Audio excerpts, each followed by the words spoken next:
Okay, I want to believe that we're live. Buenas, hello.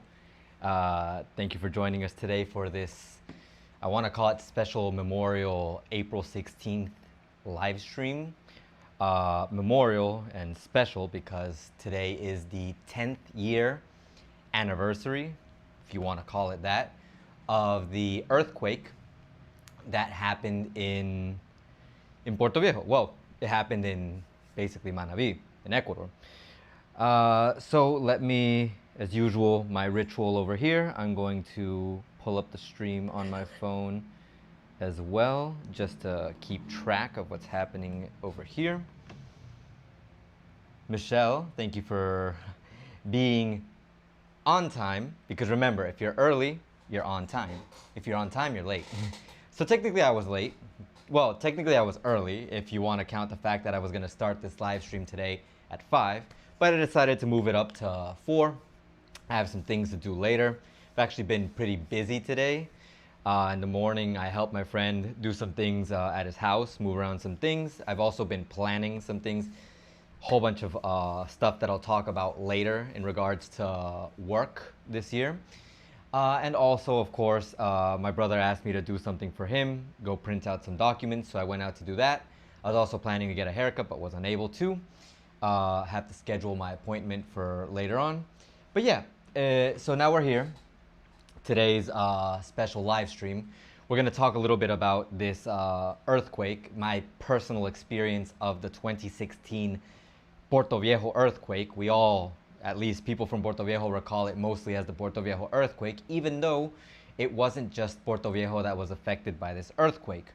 We're also going to watch some videos, also read a report, a story, literally, that talks about the 10 years since the earthquake in Manabí struck. In fact, let's take a look at that right now, just to start everything off. Because I'll be talking about my story after that. But let's look at this. So it's been 10 years. I can't believe it's been 10 years since the earthquake in Manabí. Literally a tragedy that struck Ecuador. And it, as it says here, it transformed pain into resilience. If we want to look at a little bit of an example of that, I've already seen people sharing images, if I remember correctly, not that one, this one here. Hold up, let me, I think I have to put it under the window capture. No? Okay, there it is. My best friend actually shared this morning. Whenever we talk about the earthquake, everyone looks at it as 16A. Whenever we look back at this date, whenever it's the 16th of April, 16th A. It's like a yearly thing now. But of course, 10 years later, a decade of memories and resilience. El día que marcó un nuevo inicio, the day that marked the new beginning for Portoviejo. And that's actually something I want to talk about when we talk about new beginnings. And Portoviejo showed that it can stand up with people who can go against all adversities, because that is the way most people look at the Portoviejo earthquake. So yeah, we're going to talk a little bit about that. Of course, we're going to look at the article first that we have pulled up here. Deborah, hello, buenas.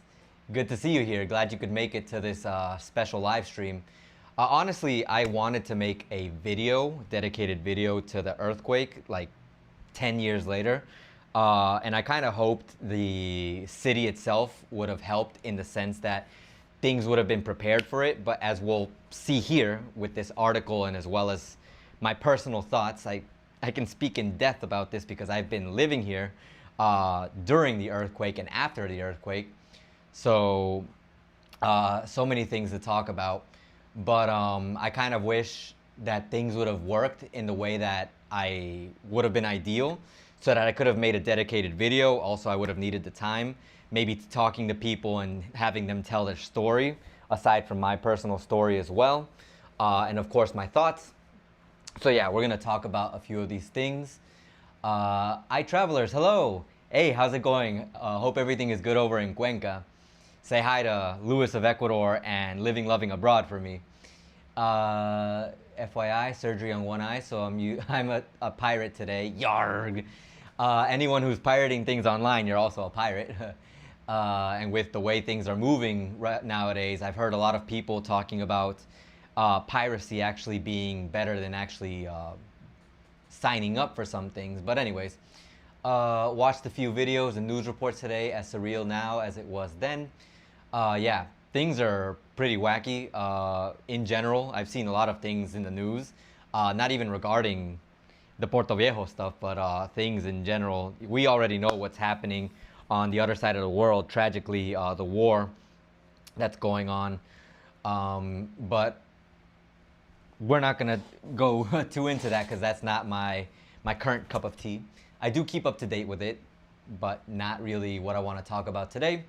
We're gonna look at this, the earthquake that happened in Manabí, and of course, what I was able to see in Portoviejo as someone who lived through it, literally. So yeah, this is just an image, of course, of a scene of what happened during the earthquake. Please also let me know if the audio is good. I'm sorry if anything happens. I tried to make sure the audio was perfect. I think the setup actually plays into the audio being better than it used to be before. But yeah, this is the scene. So the history of Manabí and Ecuador.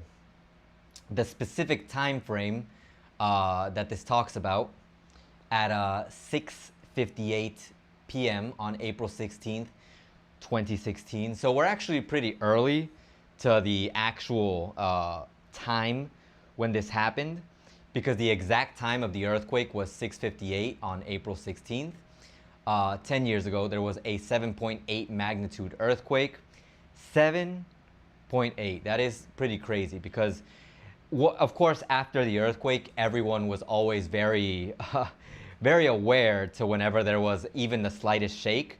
And you would check, like, there was even, I think, an app that was created for it, where you would get notified immediately. Okay, there was a magnitude 4 earthquake. There was a magnitude 3 earthquake. And now, and before, like, people would just, like, when there was, like, a shake, like, people would just be like, whatever. Like, but after the earthquake, whenever there was a shake, the conversation immediately, everyone, hey, did you feel that? Oh, did you feel that? Like, oh, there was an earthquake at this time. And if someone didn't feel it, people would start panicking, like tell you, hey, you gotta watch out because that could have been the magnitude 7.8.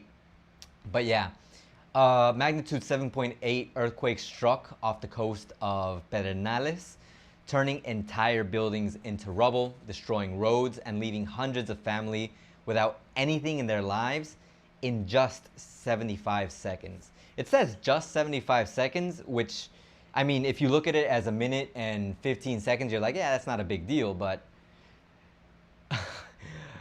a minute long of 7.8 magnitude earthquake is a long time.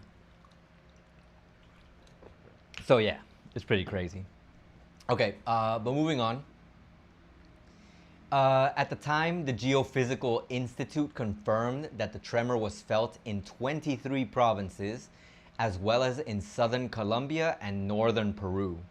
The earthquake was characterized by a reverse fault mechanism consistent with the contact zone between Nazca and South American plains. I'm not even gonna pretend to understand the more specific seismic information, but for anyone who understands it and wants to try to analyze it, please. Subsequently, the agency recorded 1,570 aftershocks of the earthquake up to May of that year. 8 of them were greater than magnitude 6. And now going into a little bit of the storytelling of this article. In the darkness, the desperate cries and sobs of hundreds of families from Manabí echoed through the air. They pleaded for help for their parents to rescue them, or for people to rescue their parents, grandparents, children, cousins, and friends, and more, who were trapped in collapsed buildings. I can confirm that there were terrible things that happened during that time. I'll talk about my story, like I said, after we finish looking at some of these videos and posts. So relief agencies such as Fire Department, National Police, the CTE, which is the Transit Commission, The Red Cross, armed forces, risk management, and others, including personnel from other cities, were immediately deployed to affected areas because, of course, they had to work against the clock. According to data compiled by the National Institute of Statistics and Censuses, the INEC, there were 663 fatalities. Their bodies were being recovered from the rubble. There were children, elderly, young people, entire families who died trapped inside of this tragedy. So this is an image, sort of graphic, that shows exactly what happened. There were 663 people who passed away, who died during this. 9 people who disappeared. Don't know what happened there, especially 10 years later. I'm surprised there's no news about that. 6,274 people who were hurt or affected directly, and there were 737,787 kits of food that was delivered during this time. So amidst pieces of roofs, walls, and twisted metal, some people persevered, and as the hours and days passed, they were rescued alive. The Risk Management Secretariat reported 113 citizens who were rescued alive. So probably part of the number of people who were hurt or affected directly during this seismic activity. This is an image, of course, but let's look at the video that we have over here. If the audio is not great, please excuse me. Either way, the main point is to look at Un what escenario happened here. desolador en Portoviejo, This is Portoviejo. capital de la provincia de Manabí, una de las más afectadas por el sismo que sacudió a Ecuador. La infraestructura de la localidad fue severamente afectada. Muchos residentes tuvieron que pasar la noche en las calles en medio de los destrozos, todavía conmocionados por el potente temblor que ha dejado 235 muertos y más de 1.500 heridos. It was as bad as it looks. As you could see, everything was, well, a lot of things, because look at this. This house in shambles, and the one next to it standing like nothing happened. So it's crazy. It's really, really crazy when you look at it and you see what happened during that day, because like it's hard to explain to people what it looked like. I know it's kind of, I have to go into the storytelling, so I really don't want to go into the story yet. I want to leave that for after. But it's so difficult to explain it completely because, Michelle, I can see that you're saying you've never experienced it. Help me understand what it feels like. It's unreal. I think the word is surreal. I'm just noticing, hold up, let me close this over here because I actually turned on the air. Like, my air conditioner is kind of busted, but it at least spits out enough air where you can kind of feel it if you're like under it. But here, at least right now, with the room closed and everything, like I can kind of feel it getting a little bit fresh. It is terribly hot right now.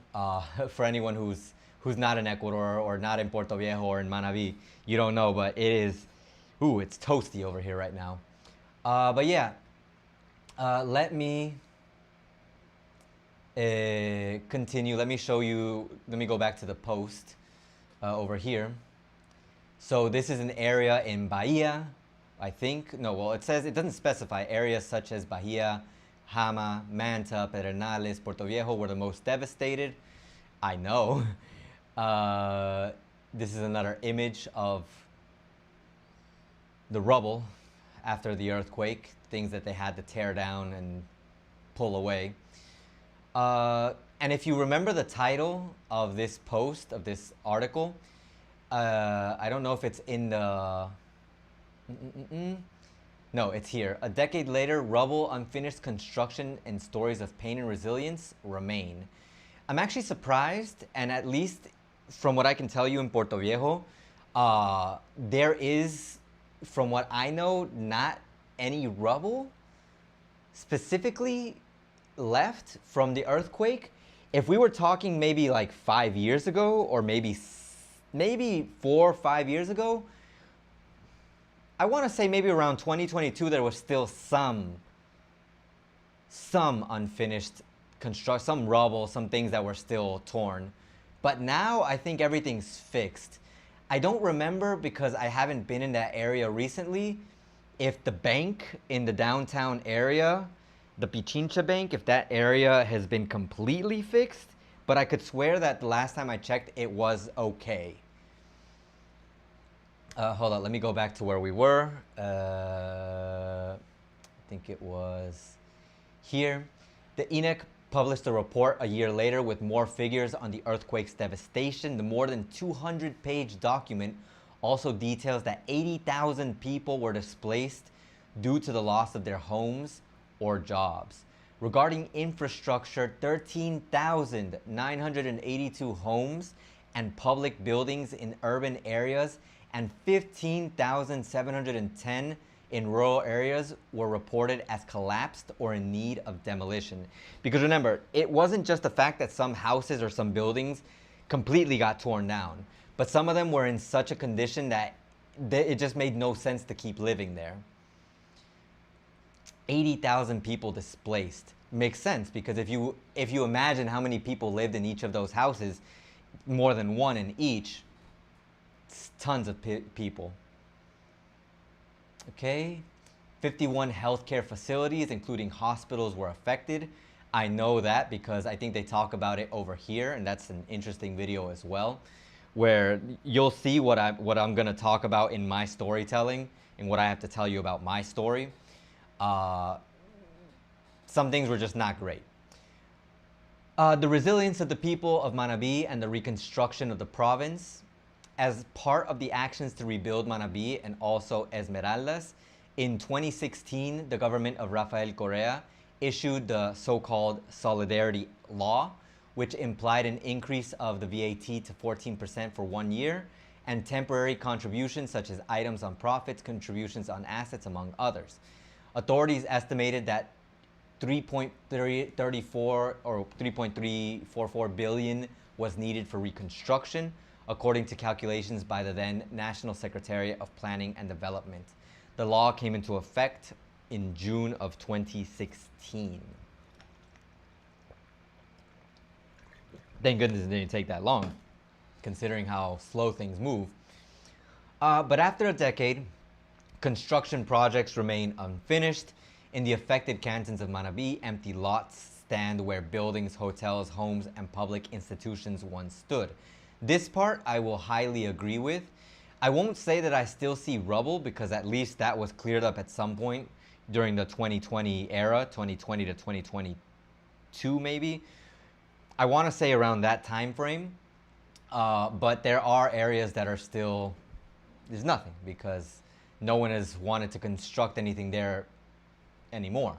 Even the San Antonio Hospital Clinic, that area is an empty area. I think someone built a little, like, I don't even want to say built. They set up like a tent and they take care of like the dogs that are there, which is really nice. Unfortunate the conditions that they live in, considering what they do for the community, but just something that I've noticed. That area's no one's ever constructed anything there again. I don't even know if anyone wants to, if it's a fact of not wanting to, or just things that are incomplete. Let's see here. Let's move on a little bit over here. Okay, this specifically talking about Portoviejo. The agency indicated that in Portoviejo, for example, 660,000 was invested in the construction of houses that lacked final plans and did not comply with regulations. In summary, the comptroller's office audited USD 30 million and found that almost 29 million was misused. This, ooh, no. This makes me angry. Let's see here. The comptrollers determined that a park costing 6.5 million was built using the solidarity funds.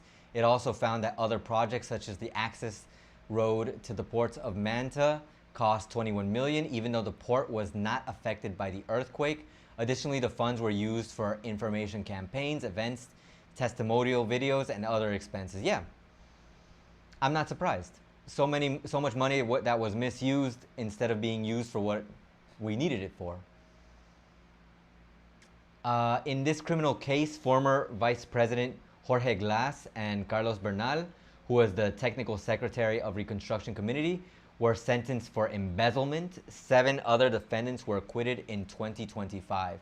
This is why people really don't like this Jorge Glass guy, and the reason why everyone wanted him detained quickly, because, especially in Manaví, because, I mean, we suffered through such a tremendous event, and this person over here is taking money and not using it for what it should be used. Sociologist Wilmer Suarez explained to Ecuavisa that one of the effects of the April 16th earthquake was on the general psychological structure, he said. The earthquake left latent damage, psychological, which continues due to deficiencies in the health system, basic services, and other areas. According to Suarez, the people of Manaví transformed their pain into resilience. They decided to stay, continue fighting, and move forward. The first businesses to reopen were restaurants, he noted. This I can, of course, attest to, because my dad tried to reopen his business as soon as possible. As soon as there was light available and he was able to get back to work, he started working. So yeah, moving on.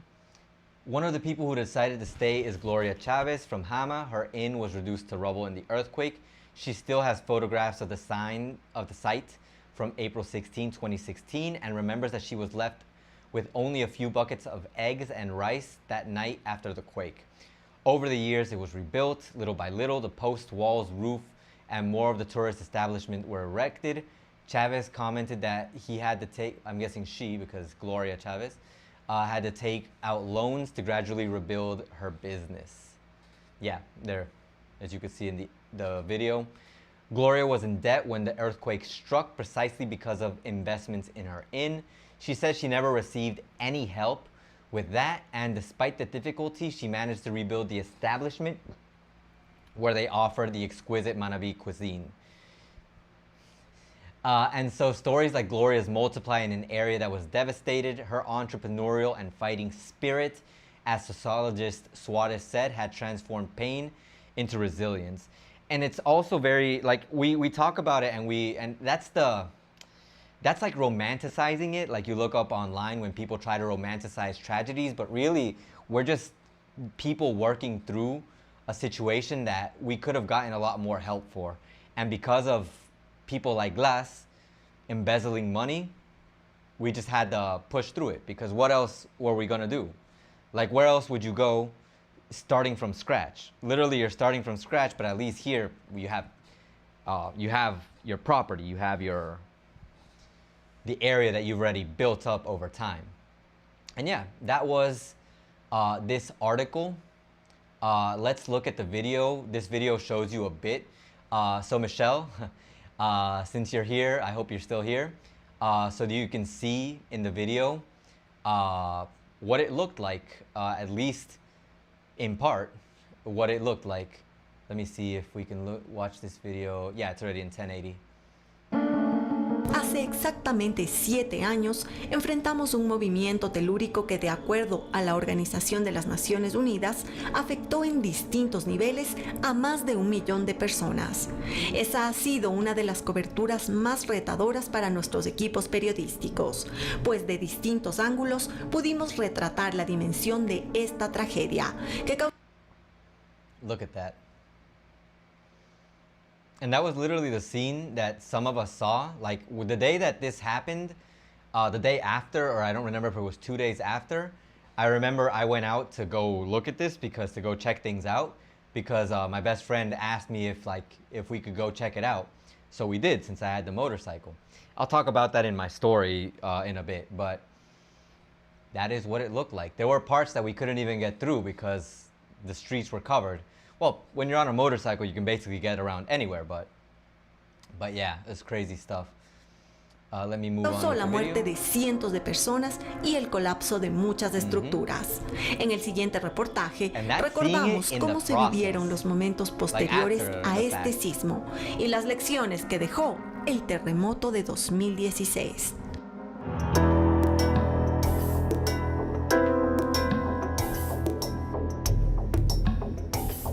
Han pasado 7 años desde aquel 16 de abril de 2016. And this video, the one that you guys are seeing right now, this is a video from when 7 years have passed.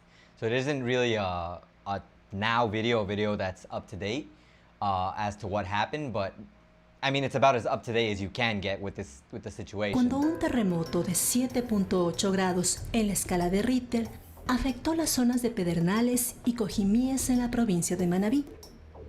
It says Pedernales, but it's not Tras just 75 Pedernales. segundos que duró el sismo, las primeras imágenes del desastre comenzaron a circular rápidamente a través de las redes sociales.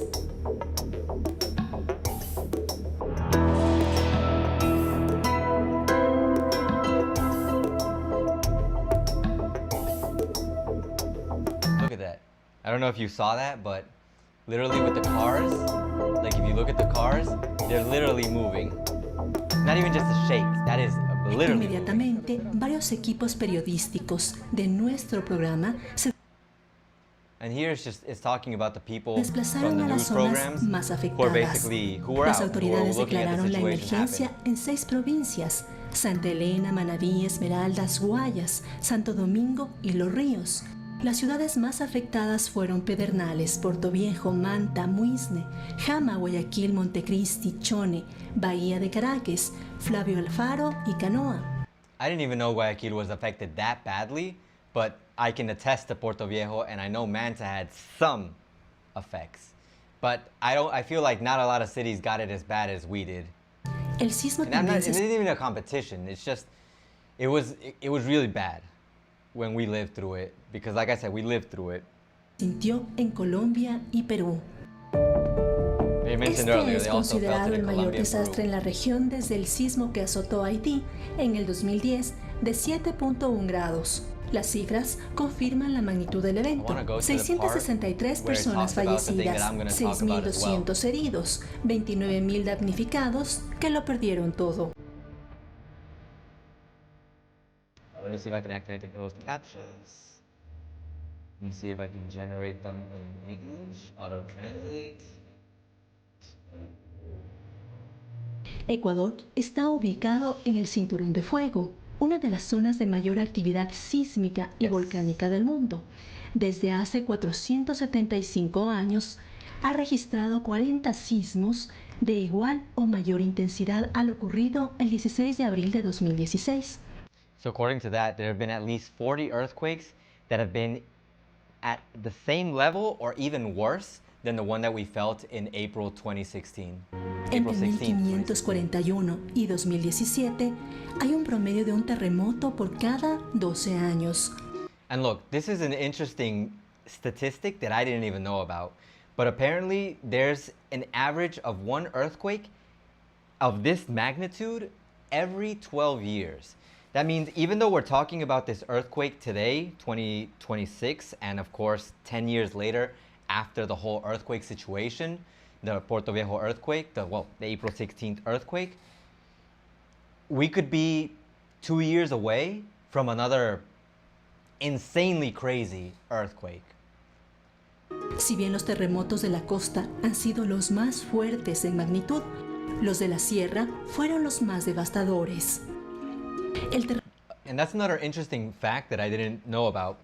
But it says, while we, the people from the coast, suffered the more higher magnitude earthquakes, the people in the highlands apparently have suffered earthquakes that are more devastating. El terremoto de Ibarra de 1868, de 7.7, provocó más de 40.000 muertes.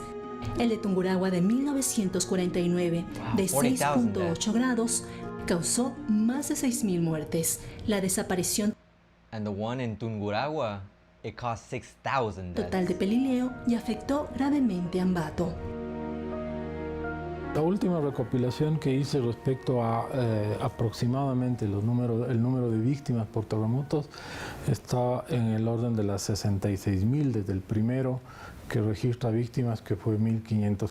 Okay, what I'm assuming is that in total, up to now, there have been 66,000 people who lost their lives in earthquakes, starting from when it was like 1541 up to now. Because if there was one earthquake that took out this many people, that would be insane. Although earlier she did mention Desde hace 475 años ha registrado el 6 de abril de 2016. Entre 1541 y 2017 hay un promedio de un terremoto por cada 12 años. one earthquake every 12 Si bien los years. terremotos de la costa han sido los más fuertes en magnitud, los de la sierra fueron los más devastadores. Okay, what we just El mentioned terremoto about de one being Ibarra more de devastating. 1868 de 7.7 provocó más de 40.000 muertes. Ooh, wow. Just in the 1868 earthquake in Ibarra, it took more than 40,000 lives. Imagine. And over here, we lost 600. So I'd say, at least in some way, we're at least going down in the amount of lives that were lost. So moving on a little bit over here, they talk about this bridge that suffered, that really didn't like break. I think it just suffered some structural Pero damage. una what they're saying. construcción resistió el embate de la No, this naturaleza one just sin withstood afectación everything. alguna. El puente But what I really want to focus on is what they talk about over here. riesgo que implica la informalidad de construcción en nuestro país. Y es que muchas viviendas, Yeah, hold riesgo up. que It started a little before 102 that. millones de dólares. Este evento evidenció el riesgo que implica la informalidad de construcción en nuestro país. Okay, so this is an important thing to note if you're planning to live in Ecuador and you're planning on getting your house built, or even if it's a house that's already been pre-built. You have to make sure that it wasn't built by any kind of informal construction company or anyone doing constructions informally. Because the reason, and this is something that I highlight a lot, and it's being highlighted in this video as well, the reason so many houses or so many buildings were brought down is because of how poorly they were constructed and the materials that were used, which you're actually gonna see. It's not even me like pulling this out of my butt. No, this is literally, you're gonna see and you're gonna be like, what?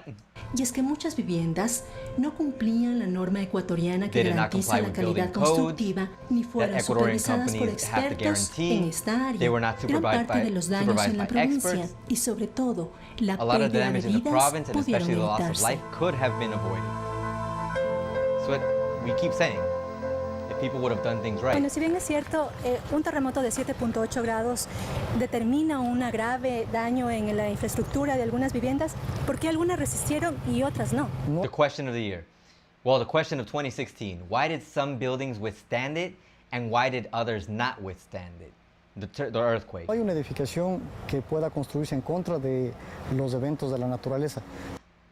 According to this person, there is no building No hay una edificación que that can pueda be construirse en contra built, de constructed los against eventos de la the naturaleza. events of Sin nature, embargo, las edificaciones natural están disasters. diseñadas para que puedan tener un tiempo prudencial para que las personas puedan salir. But according to him, buildings are constructed in a way that give people a reasonable amount of time to evacuate. Hemos visto en algunas de las And they've edificaciones seen de in que some han of the buildings utilizado en este sector in this por la sector facilidad that han because of utilizado arena de convenience, mar. Esto es de una They have estructura en la used que se encuentra. sea sand. Look at this. Look at this. Inclusive con There's even conchas. shells. Y esto tiene dos efectos dentro del hormigón. El primero que absorbe And this mucho has two el agua defects que in the tiene el concrete. hormigón, The que no first is that it permite de absorbs esa too much manera que water, which el prevents the cemento cement pueda, desarrollarse de tal actually forma que llegue a developing su the way it's dureza de supposed to, diseño. Y to the segundo, designated pues, que, the design corroe hardness. los materiales And the second interiores. is that Estos son it parte del corrodes acero the de refuerzo interior of the que se encontró material. totalmente corroído. Ningún So this is what I tell people when they're talking, and this is something that I'm gonna probably talk about in that video whenever I get a chance to make it. Things to look out for that people don't tell you before you make your house in Ecuador. When you're constructing your house, make sure, even if it's cheaper, do not choose the cheaper alternative. A lot of people want to cheap out on their houses because I know a house is expensive. It's a lot cheaper than the States though. We're not gonna discuss this because this is a fact. I've seen the prices of houses in the States and how much it costs to build a house. So it's a lot cheaper to construct over here. Formally, even formally, like with an actual construction company, people who know what they're doing, who have their degrees, it's still cheaper. So there's no reason to cheap out even more on building your house just because you want to save a few $1,000s. I get it. You want to save money. Who doesn't want to save money? But is your life, as you're seeing in this video, is your life worth it? Is the life of the people you care about, who live with you, worth it? It's not. You want something that's going to withstand nature at least long enough for you to evacuate. And in the case of some buildings, to withstand nature.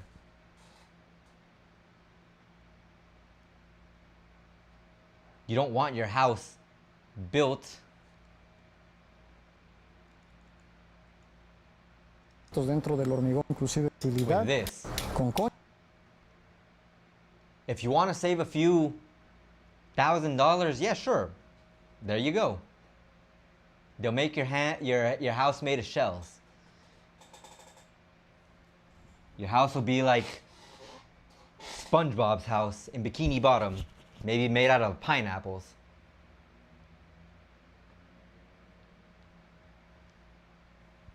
But is it worth it? So yeah, that's the main thing I wanted to highlight at the end of this video. They also show a little bit more over here. This is the place that I was telling you about earlier, Lo the penoso es Hospital San ver Antonio. construcciones nuevas. This o one right la- here. I still drive by the empty lot where this used to be, because it is so close to where I live. I still drive by the empty lot.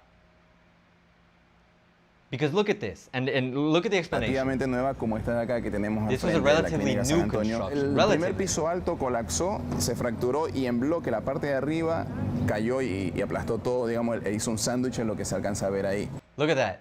The way that it got destroyed, it literally, like he says, it sandwiched a whole floor. That almost makes me feel like this floor was built poorly, and that's why it just collapsed under the pressure of the floor on top. En cálculo algo tuvo que haber fallado porque no debió haberse caído de la forma He says in calculation something must have gone wrong. como se But I cayó. feel like it was just poor material that was used in the middle of that. But that's my opinion, of course. Empezamos a contar las horas o el tiempo hasta el siguiente terremoto, y entonces todo ese tiempo tiene que ser aprovechado para poder enmendar los errores de la construcción, Hold up. enmendar todo lo que se Corruption. puede aprender rápidamente que se ha hecho mal, no en la reconstrucción únicamente, sino sobre todo en la vulnerabilidad ya construida desde el último terremoto, ¿no? So yeah, we definitely, hopefully, they have to, like it says, we have to start counting down to, I guess now, the years, because there's still, if we assume every 12 years there's going to be a city-changing earthquake, city distortioning earthquake, we're literally 2 years away from the next one. So I'm hoping that all houses that have been constructed from 2016 to now, well, to 2028, which would be the 12-year deadline, have been built with this in mind, to actually be able to withstand this kind of seismic activity. If not, we'll be here talking about this again sometime in 2028, 2029, about how we were unable to stop this from happening again. But yeah, I still remember this building. The colors. They've made a new version somewhere else because apparently they don't want to build in this area because they must consider it to be cursed.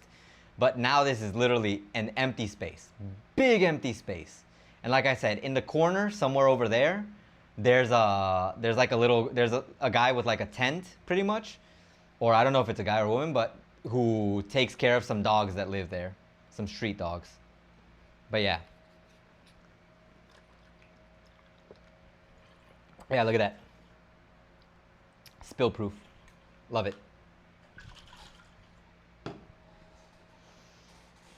But yeah, crazy stuff. But there is the video evidence. Oh, and one more thing I wanted to show you, because this is, while that does look pretty bad, let's go back, I think, to the section, not here, not here, no, no. Let's just assume because it's not specifically that area, but let's assume this. Okay, this area, this part of the video, this might be a little more accurate. This part over here, not this, because this looks more residential. Okay, but this. Okay, so look at this area. All right, so now we're gonna look at a video of what the downtown area in Portoviejo looked like before. This is what the downtown area looked like before. There was this shopping center here. People, like, I went there once. People remember this fun. Of course, after it's gone, you remember this. So this was the downtown.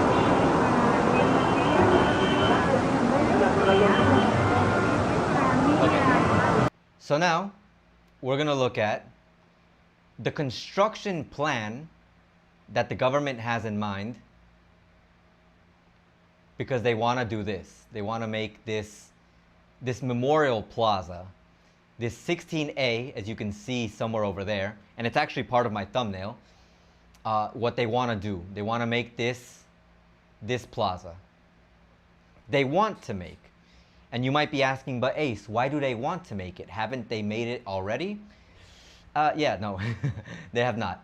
And apparently they're taking their sweet time with it too. Let me see if I can find the image, because I sent it to myself earlier. Let me see, is this it?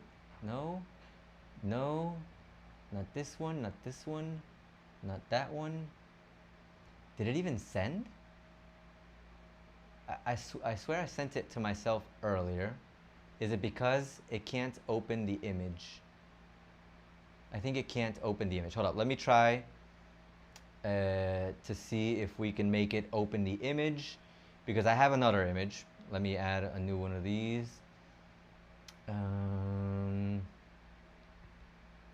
Image.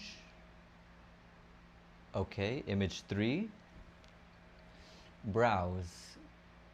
Can you open the image? Apparently not. But I sent it to myself earlier. Hold on, let me do a quick check. Image 6506. Yeah. So I can open it for myself for some reason, but I can't open it over here. Let me see. 6506. So image 3, 6506. Yeah, it's right there. It won't let me open it. I wonder why. Maybe it's too heavy to open. Okay, I'm gonna try to do something. I'm gonna take this image, I'm gonna paste it onto Google Docs, and then I'm gonna open Google Docs, I'm gonna share the screen, so you can see it. Okay, let's try that. A whole process to show you what the area looks like right now, because that Memorial Plaza, they've been talking about the Memorial Plaza for at minimum 2 years. At maximum, it could have been 3. Although I feel like that should have been talked about very much 5 years ago. Let me see here. I want to open up Drive.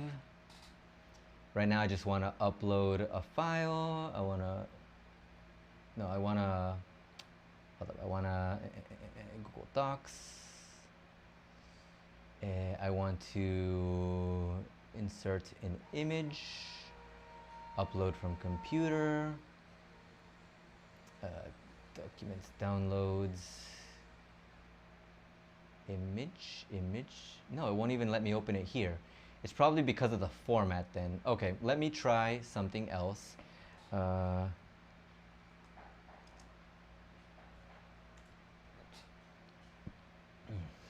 I love image. Select image. Downloads. This 6506. Give me a second, please. I apologize that this is taking a while. It's just for some reason it wants to be silly like this. Okay, cool. So now let me see if now it works. Go back to OBS, go back to image 3, go back to browse. Okay, yeah, we got it. Okay, so this is what it currently looks like. Ooh, wow, no. It's, hold on, let me shrink it a bit so you can see it. I apologize.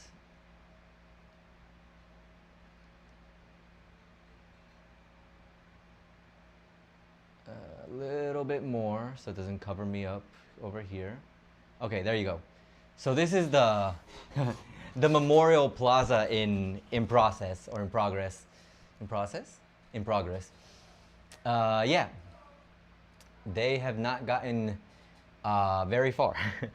In fact, I think at the beginning of this year, maybe around the end of last year, they started doing the construction on this, because before that, this was just an empty lot. Empty lot. Empty lot. Okay, maybe here there was still some, not rubble, but the streets are still kind of like not good. In comparison to what they've done with the whole city, in the parts of the city that have actually been constructed well. So yeah, this is what it looks like currently. They're still in progress, in the process of having this done. And I have no idea when they plan on finishing it. Honestly, I wouldn't be surprised if this weren't finished until 2028, until the time of the next earthquake, based on the construction speed that they sometimes have. Well, as long as the money keeps flowing into the project, I assume they'll try to finish it. And I guess if the mayor wants to be reelected, he's going to want to finish this fast, especially considering it should have been done by now. But yeah, that was the story of the earthquake, at least from exterior perspectives. Now, of course, I'm going to tell you about my experience with the earthquake. Well, before that, let me look at the questions, because I saw there was a conversation going on. Let's see here. How can the ground move under your feet enough that you lose your balance? How, when terrible things like this happen? Definitely. Hold on, let me make it appropriate to the situation and put the image of reconstruction, well, of the earthquake. Yeah. Okay.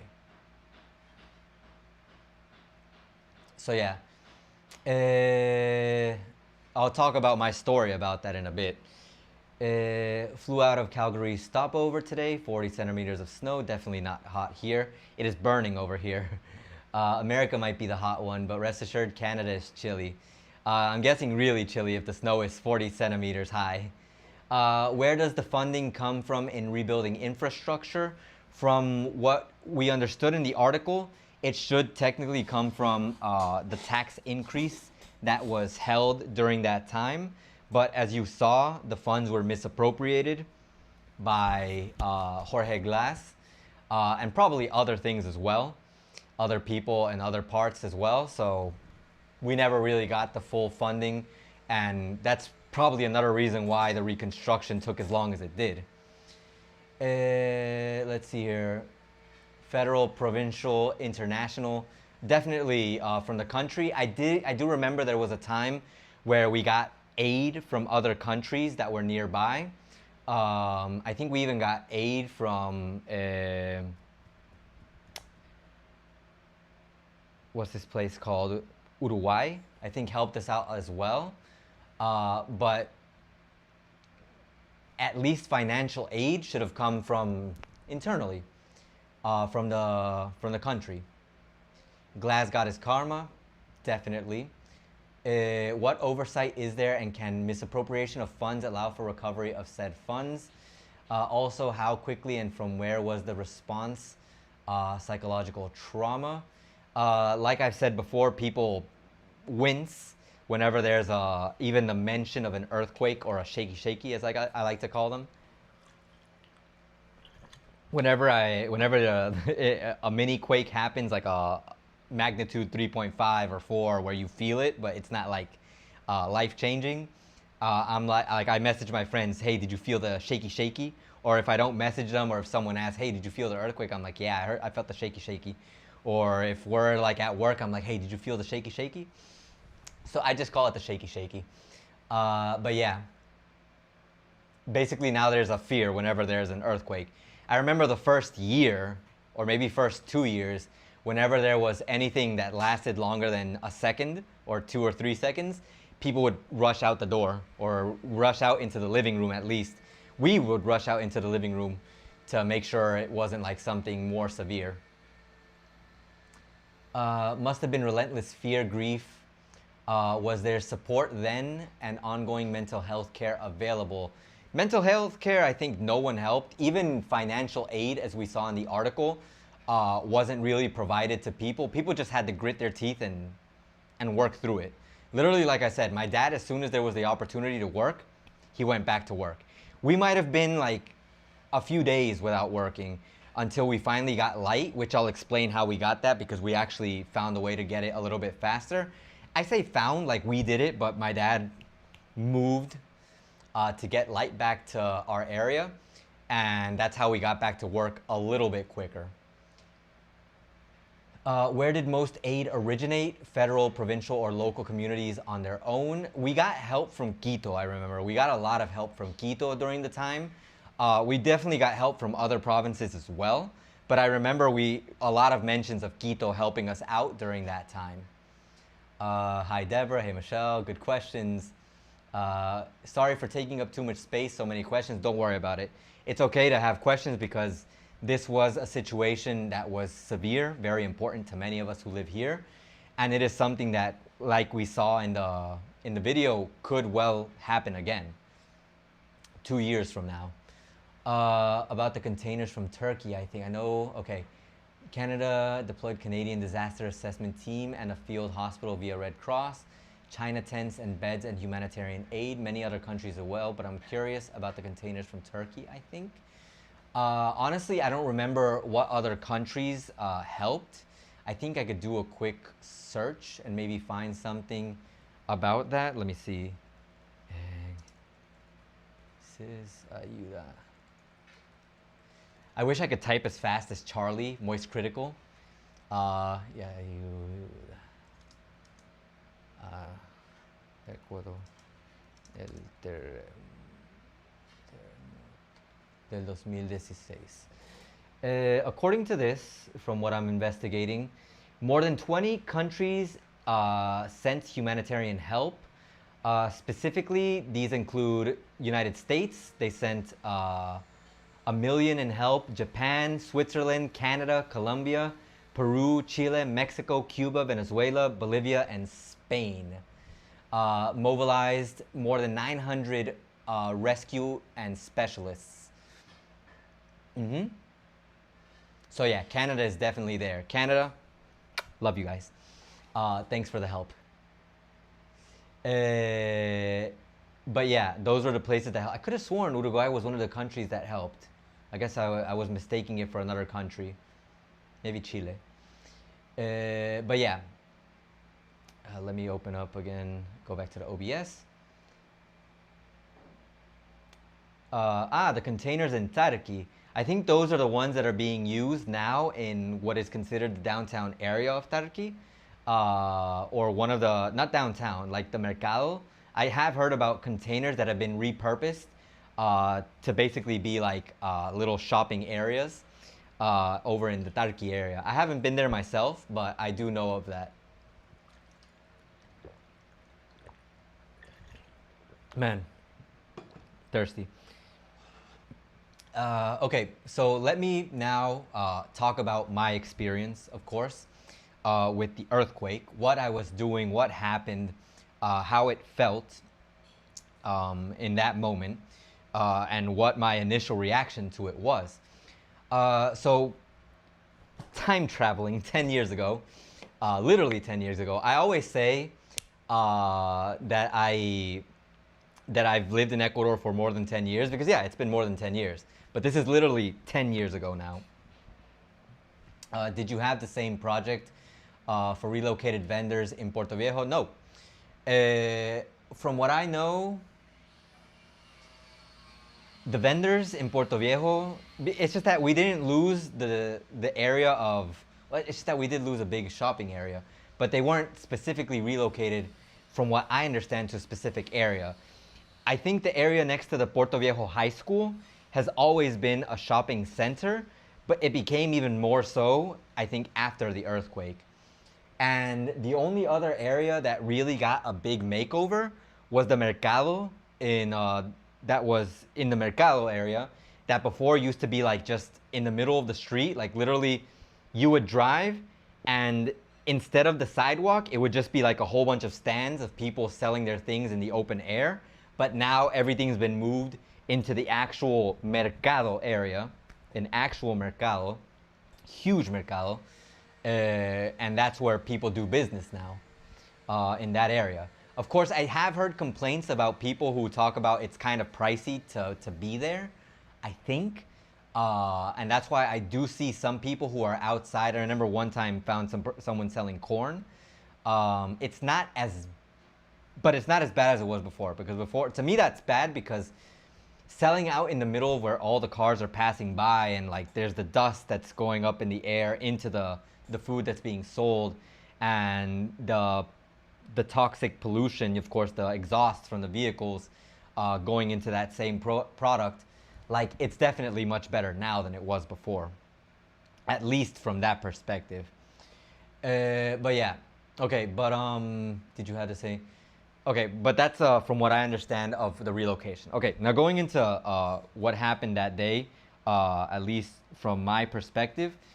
The day of the earthquake on April 16th, I remember that day at night because that was when we were gonna celebrate something related in the university, something like, I think it was related to our graduation or something like that. We were gonna celebrate something that day.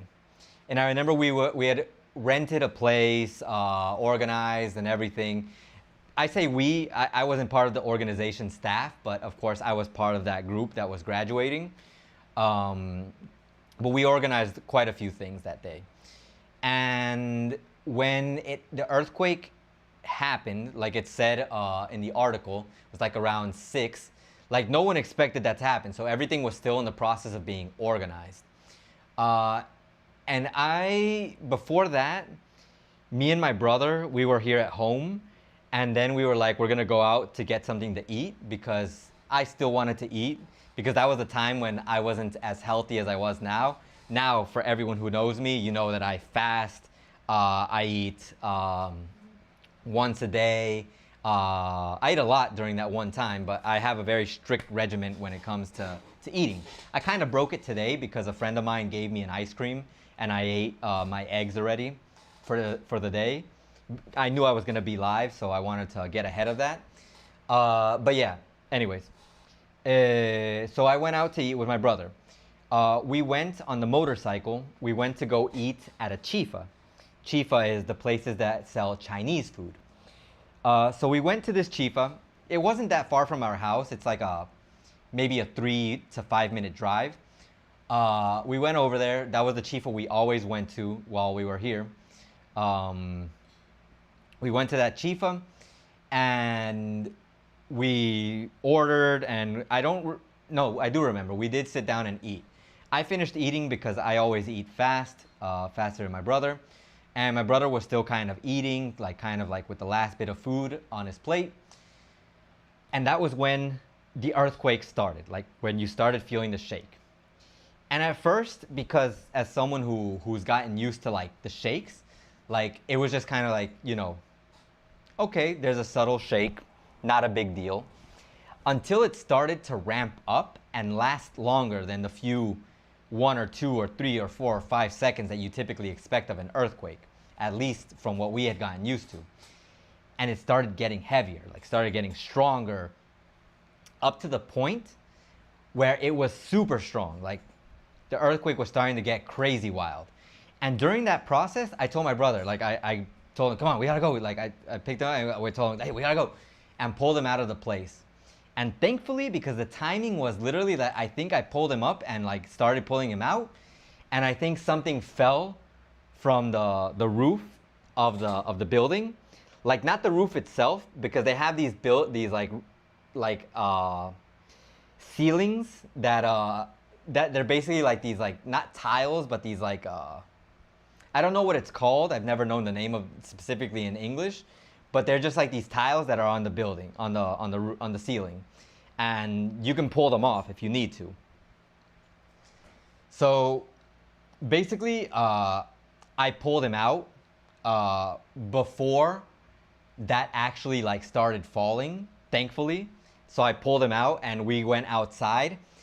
And honestly, I didn't really absorb my environment at that moment because I was so focused on how bad the shake was.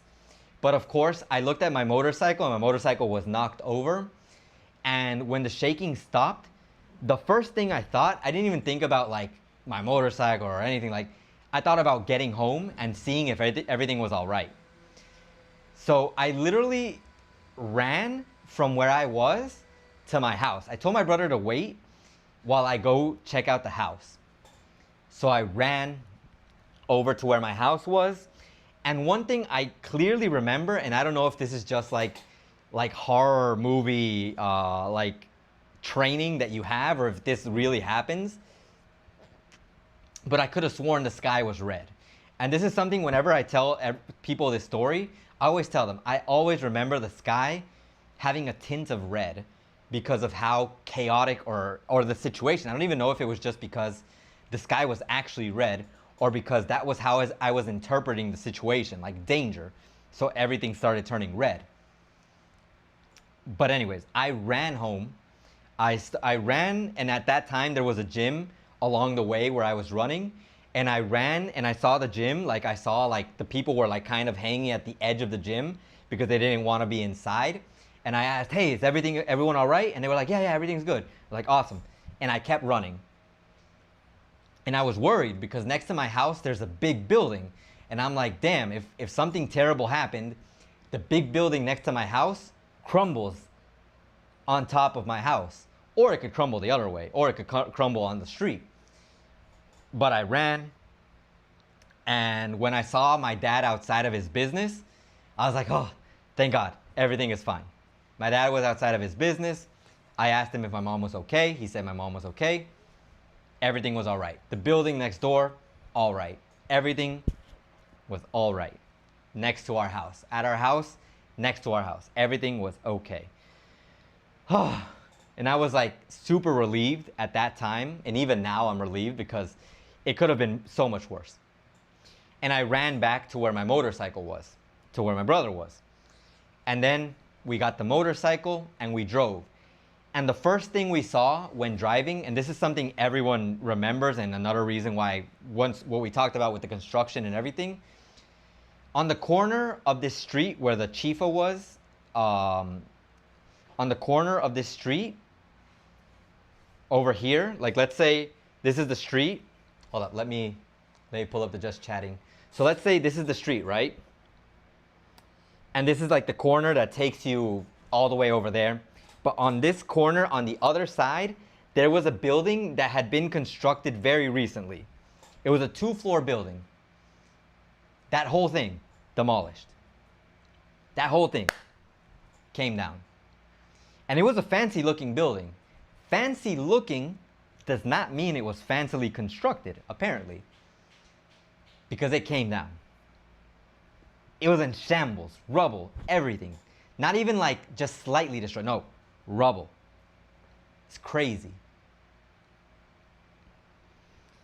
That was the first thing we noticed. And the sad thing was, the second thing I noticed was when we were coming back home, because I went back around, was that almost in front of the place of Chinese food where we were eating, the building that was in front of us was also like coming down, like not completely down. If I remember correctly, it was kind of like inclined forward, but there was like an area on the bottom because that had like a kind of like not a basement area, but it had like an underground area because they had like a club there. It had literally like, it was literally like down, like literally like leaning forward. So we went home and that was it for the day, in the sense that that was like all we could do. Of course, aside from everything we had to do after that, because when we were home, everything was dark. Like we're talking about like, it was at this point around 7, let's assume, and everything was dark because everything went dark because of the earthquake. Everything, power was lost. So getting in touch with people was hard because for some reason there was no cell phone reception either.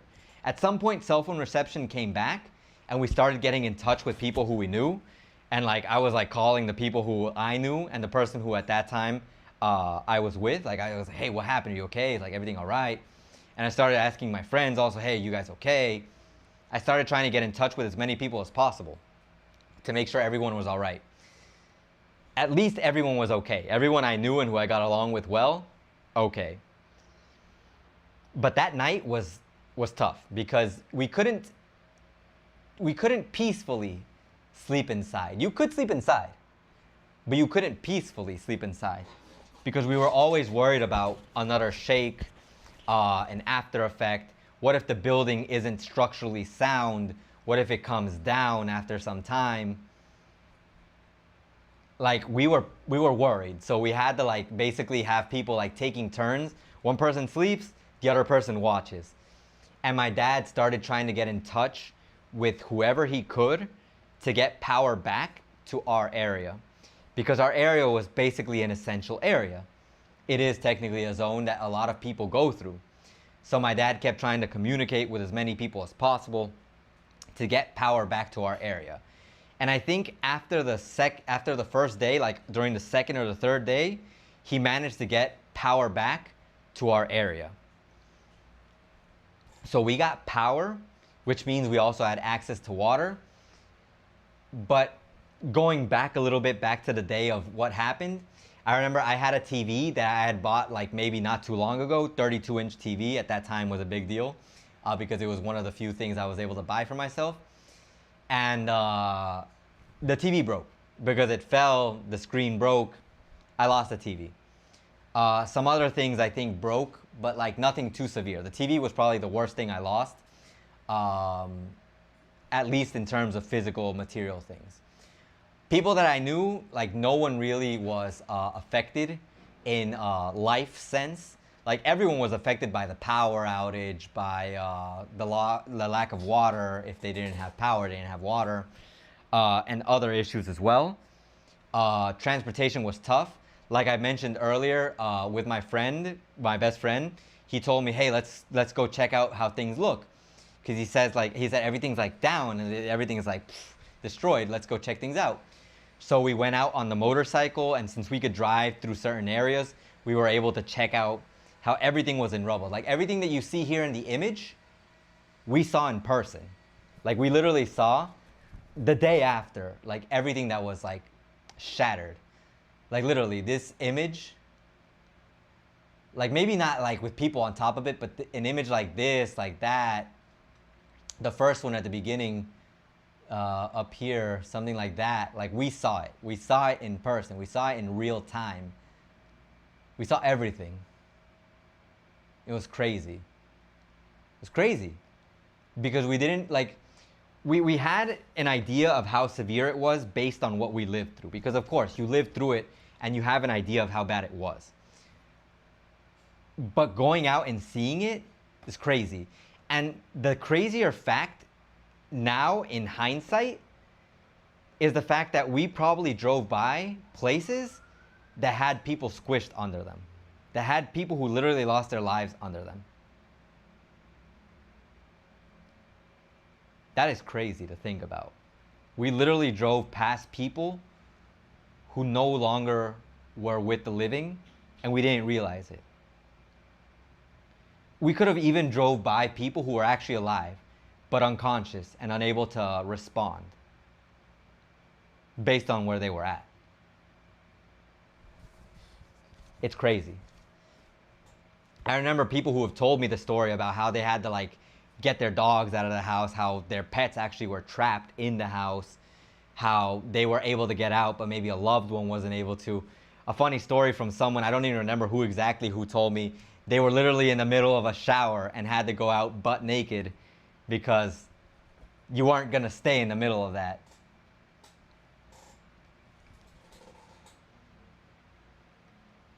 It's pretty crazy. But yeah, time travel a few years after, and this is where I always make this comparison.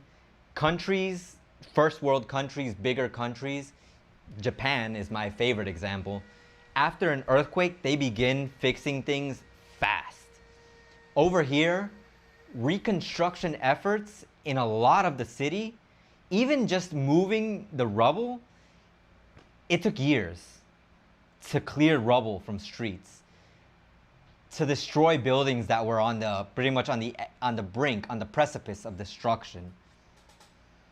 Like, it took years for anything meaningful to be done. Years. That's why I say at around 2021, 2022, being generous, 2020. I don't think 2020, but I think it was around 2021, 2022 was when everything really started to clear up. The streets actually started to get fixed. The buildings, they started to remove them, to tear them down, to actually do things. 2022. We're talking about almost 6 years after the earthquake. And that's why I always compare it to first world or bigger countries. That literally, like, I don't even think a month passes until they at least clear up the area and make things actually okay in that area. Years. Being generous, 4 years. Being realistic, probably 5 to 6 years. Years until things actually got done. And that goes into something that I've been I always mention, at least in informal conversations, and I'm pretty sure I've mentioned it in a live stream. By the way, my screen is over here, that's why I look up. I see myself there and the stream information, but here's my camera. I always mention this at least once every year, or at once at some point when I'm talking. I don't know if I've mentioned it on the channel before. I'm pretty sure I have. But literally, we talk about progress in Ecuador and how slow progress is. It is immensely slow. In one way, that's really good, because for people who are tired of how fast things have evolved in other first world countries, how fast people are modernizing and how everything is becoming subscription service, everything is technology, but technology that's worse than past technology, things that break easily, things that you buy but aren't yours. Over here, things move a little bit slower. So coming to Ecuador is like moving a little bit back in time, to a simpler time, in a way. There are modernizations. I'm not streaming through a box. I'm streaming with actual internet. This is a computer. This is me with a camera and a modern mic. Yeah, there is tech. Some people have even more modern tech than I have. Not the point. The point is, things move so slowly that the only way to advance a city like Portoviejo, or a lot of the cities that were destroyed during the earthquake, is literally to tear them down. Nothing changes if something doesn't force it to change. Nowadays, that's a little bit less true, because I have seen some things change. Some things. But honestly, the majority of the changes that I've seen in the city, the majority, are areas that were affected by the earthquake. Everything else is basically the same. The only things that are a little bit different, I guess, in terms of at least being like a little bit more organized is that before I used to say that Portoviejo was like the city of dust and the city of holes, because there's always holes in the streets, and there was dust everywhere. The dust situation got cleared up when Casanova was mayor, and the whole situation also got cleared up with Casanova, and came back with the recent mayor Pincay, but he's been fixing that little by little. I've seen the efforts, and I will acknowledge them. I do acknowledge what the current mayor is doing, and I appreciate it. It's not perfect. No government in this city has been perfect ever since I've been here, from what I've been able to tell. But some governments have been better than the others. The Casanova one being the main one, and the Pincay one being a good, it's going in some things, in some ways, in a good direction. But it's crazy, crazy, how you, as an Ecuadorian, as a person who lives here, your image of the city or the town that you live in might be the same for you now as it will be in 10 years. And maybe for some people that's a good thing. That's what I'm saying. Like, if you like the idea of a country that does not move so fast in time that things just modernize out of nowhere, then Ecuador might be great for you. Like, you might just see Ecuador as like, wow, really? I can go back in time to when people weren't so picky about conversation topics and the cities look a little bit more like in the past. If that's what you want, then that's really what it is over here. Most of the time. Maybe bigger cities like Quito are a lot more modern. I don't know about Cuenca, because Cuenca has this colonial style to it. But Quito, when I went, it does look a little bit more modern in comparison to Portoviejo. But really, the only way to see things change in other cities in Ecuador, the small towns, the small cities, and Portoviejo is not even a small city, it's a capital city, is for everything to be demolished and to be reconstructed again. So if you like the idea of like a country or cities that like don't really change much so that you can like get accustomed to and adapt to the lifestyle, cities like Portoviejo, maybe even Manta, the cities that were affected by the earthquake, might not be a big deal. Like, might be cities that you might want to look into, because they're basically not really much of a change from then to now. No, not really. So yeah, that is the 2016 Portoviejo earthquake. From my perspective, my idea of the advancement of the city. I'm honestly okay with how it's advanced, but I'm not really like over ecstatic. Like, I wish there were some things that were more modern, while there are other things that I'm very happy have stayed the same, because it makes it easy to get used to. But yeah, that is my summary of those events. Let me read some of the comments.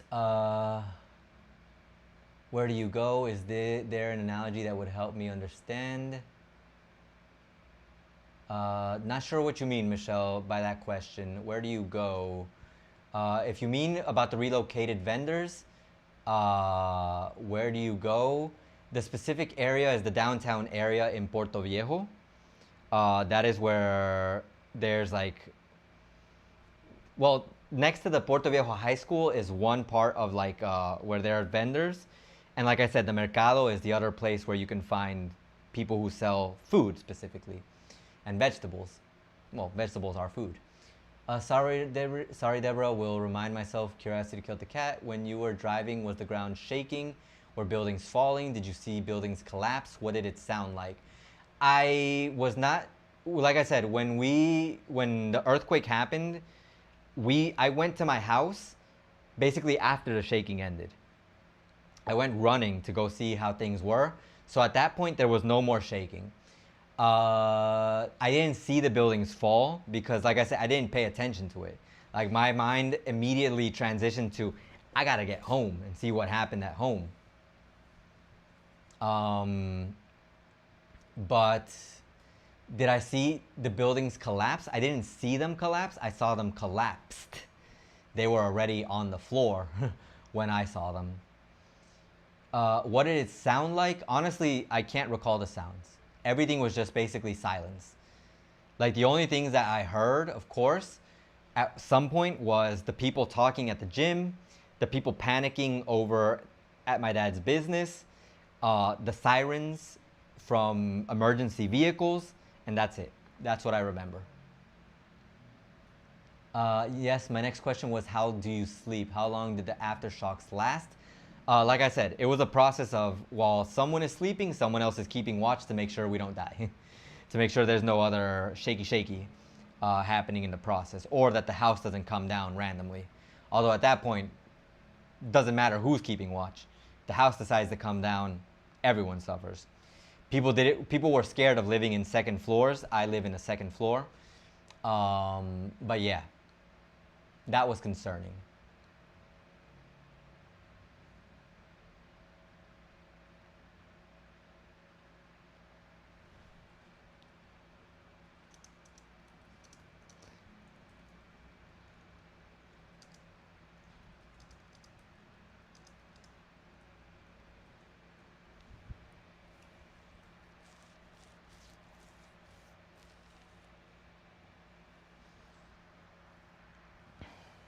Yeah, so I don't know if there's any other questions in regards to what happened. I can answer them. Either way, I didn't expect this to take so long. It's about to be. I'd only planned to stay live until around 5:30. So, really quick, just to move forward with something I wanted to talk about. The intervention, I have had comments from people asking me about the intervention from the states. Michelle has actually asked me about what has been happening with the states in Ecuador. I couldn't tell you specifically from an official government perspective. I don't know what's happening, and I'm kind of really, in a way, weirded out by how close the states, well, Ecuador, the president has become with Kristi Noem, because of all the things that we know have happened in the states themselves. And it just feels weird that she's getting the highest praise, highest honor in Ecuador for basically deporting people from the states. Like, I don't know. I don't know if that's just because of this whole treaty that's been made. And honestly, I can't say that much has been seen from it from a normal, average person's perspective. I don't see a change in my everyday life. I don't see improvements. If anything, things have gotten more expensive. There's more things being taxed. This is something that I was told and I found out myself.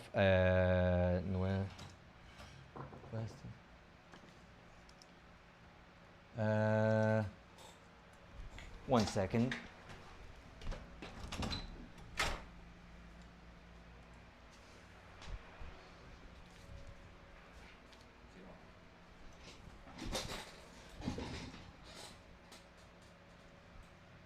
Let me see if I can find the article. I don't know if it's this one.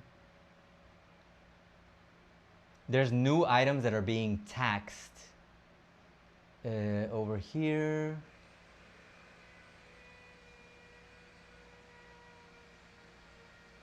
No, I can't. I don't know which one it was specifically, but there's some items, some products that are being taxed a little bit more now. Because of the... honestly, I couldn't say why, because of what, but apparently things are being taxed a little bit more. I had an article about that. I just don't remember where I left it. Let me see if I can find it in a chat, because it was sent to me. Let me see. Let me search. Let's see if I can get it. Yeah, I think I can.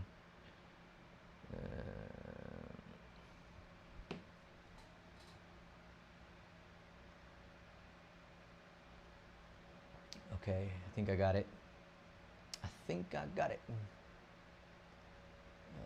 Let me open this over here. Blah, blah, blah. So if I reject, I have to register, but if I accept, I can keep reading. Yeah, sure, I'll accept. I don't want to register, but I do want to translate to English. Okay, so from lactose-free milk to instant noodles, the IRS clarifies that some 60 food items are now subject to 15% VAT tax, value-added tax. So around 60 items should not be sold with a 0%, but rather with a 15% rate. So now other items have been added that were not added before. Let's see here. Supposedly it's from this group. No, not this group. Que no entran. These are the ones that aren't included. Let's see here. There's something I have to talk about, cost of living, and that video is one that I've been like holding on to for a while. I just haven't had the time to do it. So 359 products that make up the basket goods and services have a 0% VAT, but there are some items that have now been subject to the 15% VAT. Honestly, I can't find them specifically here, but I'd have to look through them. Like it says specifically, lactose-free milk and instant noodles. And I just recently started buying instant noodles. But yeah, that is another thing that is happening over here right now. Huh, weird. Why is it showing up here as it's not? Oh, I think it's because I'm looking at the wrong one. Sorry. Ahora no. Aceptar y seguir leyendo. Over here. So yeah, basically instant noodles, and I could have sworn this was the one I. No, not the section. The whole thing. Translate to English. But I opened up the wrong one. But yeah. This is the complete list. What complete list? Let me see. Why did the IRS? Blah, blah, blah, blah, blah, blah, blah, blah. I hate when it says it gives you a complete list and it doesn't give you a complete list. Because this is the complete list of items that don't.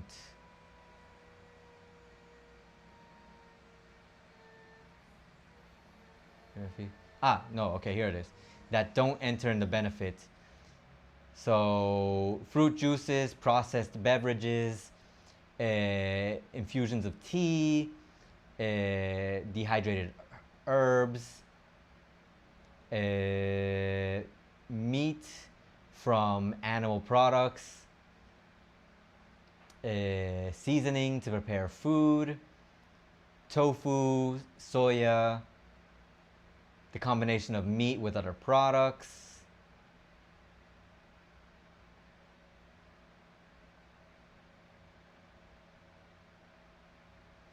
imported milk, milk that is produced nationally. Yeah, basically everything that's here. I'm gonna paste this article, copy and paste this article for anyone who wants to read through it, so you can check it out.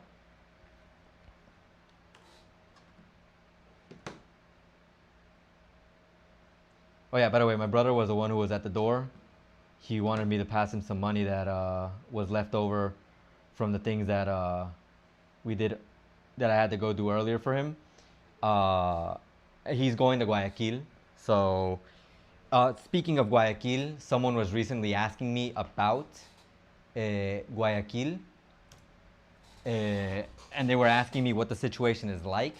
And at least I haven't been there physically in quite a while. Just the things that I hear about Guayaquil don't really inspire the most confidence for someone wanting to live in Guayaquil. People living in Guayaquil don't feel safe. So I feel like if anyone is thinking of going to Guayaquil, it's not exactly the best option.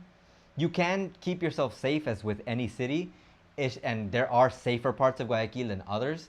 But the way people talk about Guayaquil, people who have been there or people who talk about it in general, it just doesn't seem like the best idea right now.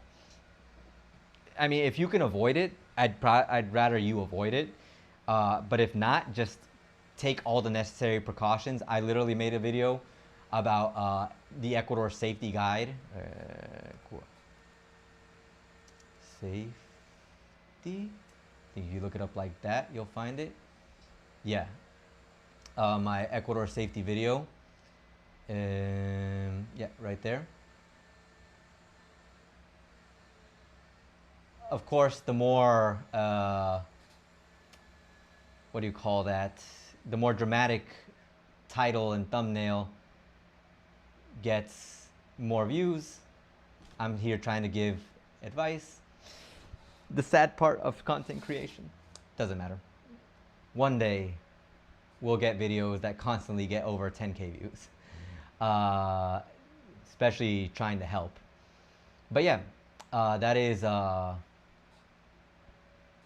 my suggestion. If you're planning on living in any city that even has a notion of danger, I recommend you checking this video out.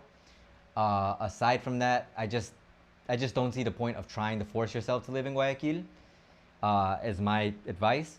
For people who are from Guayaquil, they're probably going to be like, oh, huh, you're exaggerating, while at the same time being afraid of leaving their own houses. But you know, I'm not looking out for the tourism of Guayaquil. I'm looking out for the safety of people going to live in Guayaquil. It's the same thing over here. Like if I were to tell someone to come live in Portoviejo, I'd obviously tell you to come with precautions. But at the same time, it's not as bad as Guayaquil. How are Ecuadorians experiencing the rise in fuel costs, food costs, and the recent tariffs with Colombia? In terms of fuel cost, I was able to perceive that because at least I used to be able to tank up my motorcycle with $5. Now it costs like around $6 to $7, and that's kind of annoying because at least before I'd say, okay, I have a $10 bill, and in a month, this $10 bill is going to get me around the city for the things that I do with my motorcycle. Now it costs me $14, so it's 10. So it's now I need a $20 bill. So yeah, that's kind of annoying. The food costs I've also been trying to analyze with the video that I made, making my comparison because there's that video transformed into something that I didn't expect it to transform into, which is why I still haven't made it, and also because my channel members, Michelle, Deborah, you already know, but I'm currently in the process of entering a high school to work at. So this year I'm going to be working as a teacher again at a high school. So time is kind of scarce. I've been making PowerPoint slides and preparing for the classes that are going to begin soon. So yeah, that's kind of annoying. And yeah, what else? I also wanted to talk about, I got a question recently about expenses. Is, let's assume, X amount of money enough to spend a month in Portoviejo? I wish I could have made a video on that. Well, I technically do already have videos on that, like cost of living. If you are frugal, you could easily live in Portoviejo with under like $800 a month, like maybe even 500 or less, depending on how frugal you are. But obviously, the more frugal you get, the less fun you have, I like to say. Because, for example, my good buddy Don Shader, Don is, when he talks about his cost of living, he talks about his like extra expense. And one of his extra expenses is sometimes giving himself like the opportunity to grab something to drink. Maybe some wine, maybe some beers. Or even if it weren't that, like imagine going out to eat or something like that. Obviously, if you're living frugally and trying to spend less than $500 a month, you can't go out to eat as much. You can't buy those extra things. But if you're willing to spend a little bit more, then I think easily with $800 to $1,000, you'd be like super happy living in Portoviejo. As long as you're not going overboard, of course.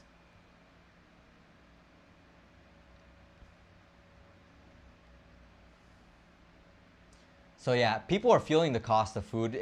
You always feel every raise, because this is what I've talked about before on my channel. Whenever there's a raise in pay, because apparently the minimum wage was supposed to go up, or it went up by like a minuscule amount, I think like $25. But whenever the minimum wage goes up, everything goes up in price. So you don't even feel the raise in the minimum wage because everything went up in price. So the things that you're paying for also became more expensive. So based on what I've seen, yeah, you feel it, but you just kind of gotta, once again, grit your teeth and push through it. There isn't really much we can do about it because I'm not 100% sure what the plans are of the government, of the current government. I keep saying and going back to the idea that the government is trying to copy a kind of plan from a different country, from the States. And I don't know if that's exactly going to work over here as well as it does over there. But it does feel similar to what I hear. Like, there are people in the country here who really don't feel the situation changing because their income is much higher and they don't feel those changes. But for the people who are in the working class, people who earn minimum wage or even a little bit over that, you feel it.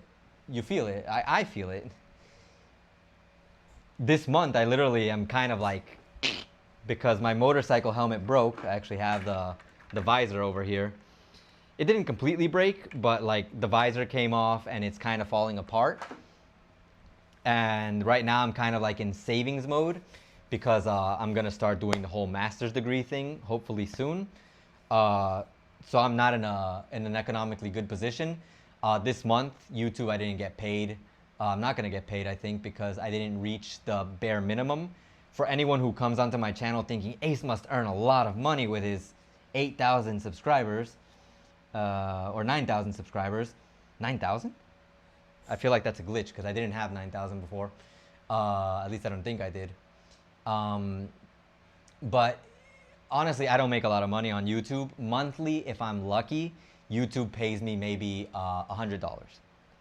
And less, because what actually reaches my account is maybe like $80, $70, $80, I'd say. So yeah, it's really not like an insane amount as much as I would want it to be, you know?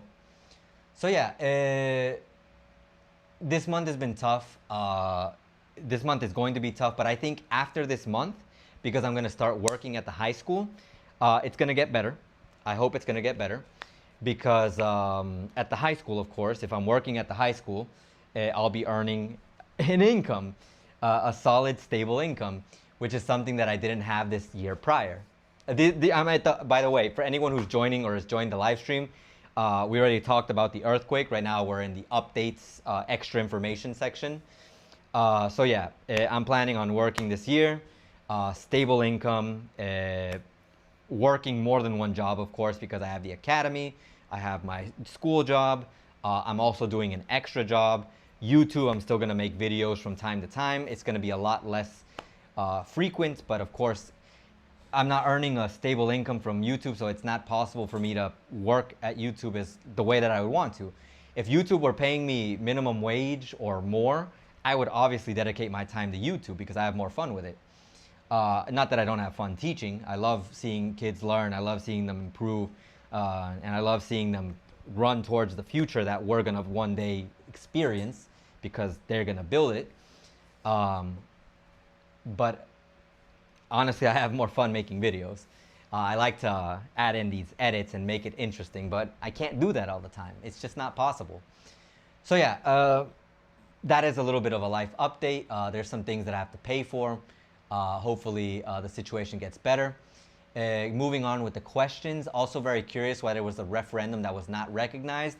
At this point, most Ecuadorians are saying that the president is wiping his with the referendum, with the things that happen, and just doing things based on what he thinks is best, and basically looking for the workarounds. And this basically feels similar to once again, the copy and paste mentality, doing something that another country is doing, just applying it over here. And the thing is, nothing is going to change because he's getting support. Like, it would make sense that things change or he's not doing all these things if the people were against what he's doing. But literally, every day, I see comments from people who are still diehard fans of the current government. I'm not completely opposed to the government if it ends in a good result. I still have this hopium that I'm huffing over here, that at some point at the end of this wave of crime, economic pressure, these taxes and everything, there's a silver lining that says all of this was for this. that we no longer have all these problems that we've basically been sucked into because we had to live through a government that was basically just bleeding a kind of support system until it could no longer do so.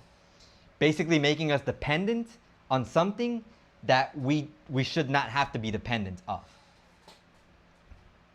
But yeah. Do you think that USA presence will affect tourism in Ecuador?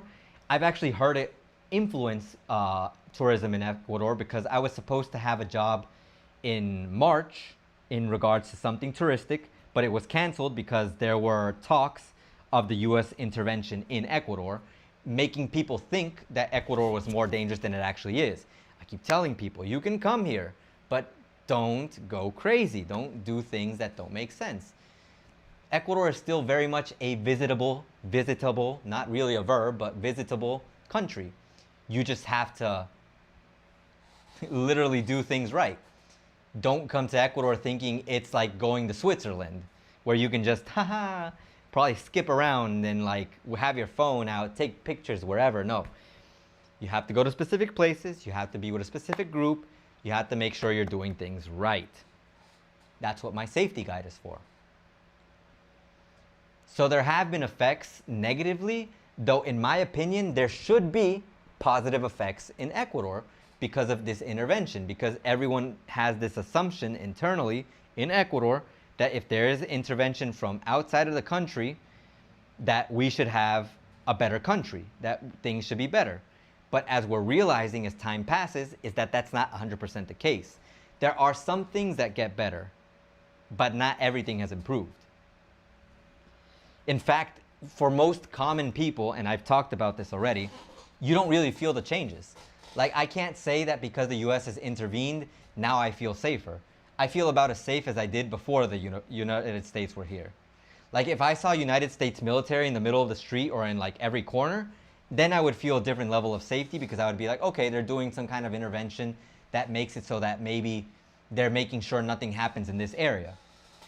But I don't see that. And if I did see it, I'm pretty sure while I see it like that, there's someone on the other side who's going to see it. Damn, the military has to be on the street? How bad is the country? So it's perspective. It's always going to be perspective. But I can tell you, as a person who lives here, sí, puedes vivir aquí. You can live here. I saw someone say, hello, español. Sí, se puede vivir aquí. You can live here. As long as you take the precautions necessary. Recent visa restrictions for Chinese entering Ecuador and easing of same in Colombia seem political. I wouldn't be surprised. A lot of things seem to be political. I even saw a post of the Colombian president calling out the Ecuadorian president because the Colombian president wants to resolve the tax issue, but Ecuador's president doesn't want to talk to him. So who's the person causing the problems is basically what they're trying to say. David, oh, by the way, David, I didn't say hola, buenas. Thank you earlier for your comment. I didn't even get to read it. Hey, I lived in Ecuador in 2018. Just wanted to tell you that I enjoy your channel. You should come explore the Amazon region sometime. The most beautiful region of Ecuador, very underrated. Saludos. Not even underrated. People love the Amazon region. Tourists more than anything. And I do have the intention of going there one day.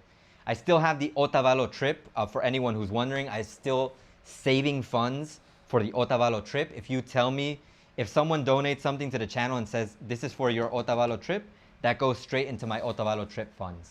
So far we have 200 out of 400, and I'm still waiting to complete the other 200. And if it's not possible, at some point I might just say, you know what, I'm going. And I'm gonna just risk it. And the video will be, can I survive in Otavalo with $200? Oli Salvarez, hello, español, hola, English. Buenas. Michelle, what guarantees would, let's say, a Canadian have in relocating and suddenly find the rules have changed? Also, how much does a helmet cost? What grade do you teach? Okay, the rules in Ecuador changing, like I mentioned earlier, they don't change. Things really don't change very, very quickly. If there were a change, you would hear about it very much before you come to Ecuador. Like you'd have to be really salty for like the minute you come to Ecuador, some kind of change to be made where it makes it complicated for you to come, where things in the country have changed so drastically that everything that I've said doesn't make sense. It's almost impossible. Almost impossible, if not impossible. Things here don't change quickly, and when they do change, you have plenty of time to like prepare yourself for it, you know? What was the most drastic change I've probably seen recently? Drastically? This VAT, this 15% increase to some foods, because we already had the VAT, the tax increased to 15% for some products. I didn't expect them to add more to that list because we're already being taxed. So what more do you want from us? Oh yeah, David, I didn't finish reading your comment. I lived frugally on $500 a month for many years, but I couldn't eat out often. It's definitely possible, especially in the countryside where rents are under $100. Yeah, definitely if you're living in the countryside, my values don't make sense anymore because everything is much cheaper in the countryside. Even in terms of food, you get it cheaper because you get it from the source. So yeah, just that you have to make a lot of sacrifices when you go to the countryside. Forget about tech, forget about fancy stuff. Like literally that's traveling really, really far back in time.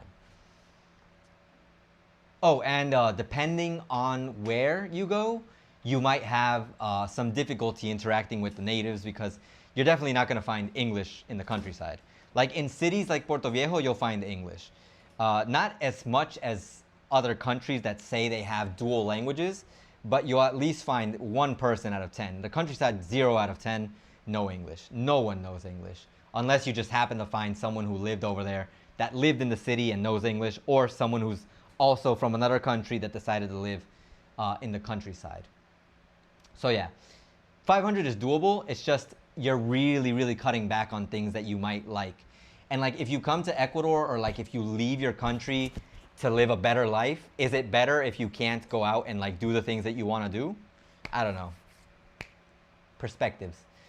Michelle, I forgot. The helmet, depending on which helmet. The one that I bought recently, well, the helmet that's broken now, that was my most recent helmet, cost me 55, I think.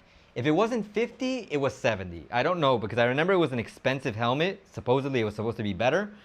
I mean, it's not bad. It's just, I don't really give a lot of faith to the helmets here in Ecuador, only because I don't know where they're coming from. And a lot of people say that the helmet is basically just aesthetic here, just to, well, basically just to keep the cops off you, because yes, they'll protect you from a small fall, but from an actual crash, they don't have the kind of protection that, for example, if you were to buy a Harley Davidson helmet that I've seen online, I think those cost like over $100. But they're over $100. And over here, my helmet costs, like I said, from $55 to $70. It's not the same. So the value comes with a difference in quality. My $55 to $70 helmet, I think it's lasted me, I want to say, 2 years. And I feel like these helmets, if you've never crashed into anything, should last much longer than that. Because I think the only thing that's happened to my helmet is wear and tear from me putting it on, taking it off, the occasional falling, the rain, the rainy season. I don't know if that affected something, and that's about it. I haven't crashed into anything to merit my helmet dying. So yeah, if I wanted to buy a helmet here, it would cost me somewhere around $55 to $70 for a good one. If I wanted to buy a whatever just to have a new helmet that actually the visor didn't fall off, trust me, I tried to put this back on. That's why my dad helped me out. We put on like something over here to try to get it back on, and we just couldn't.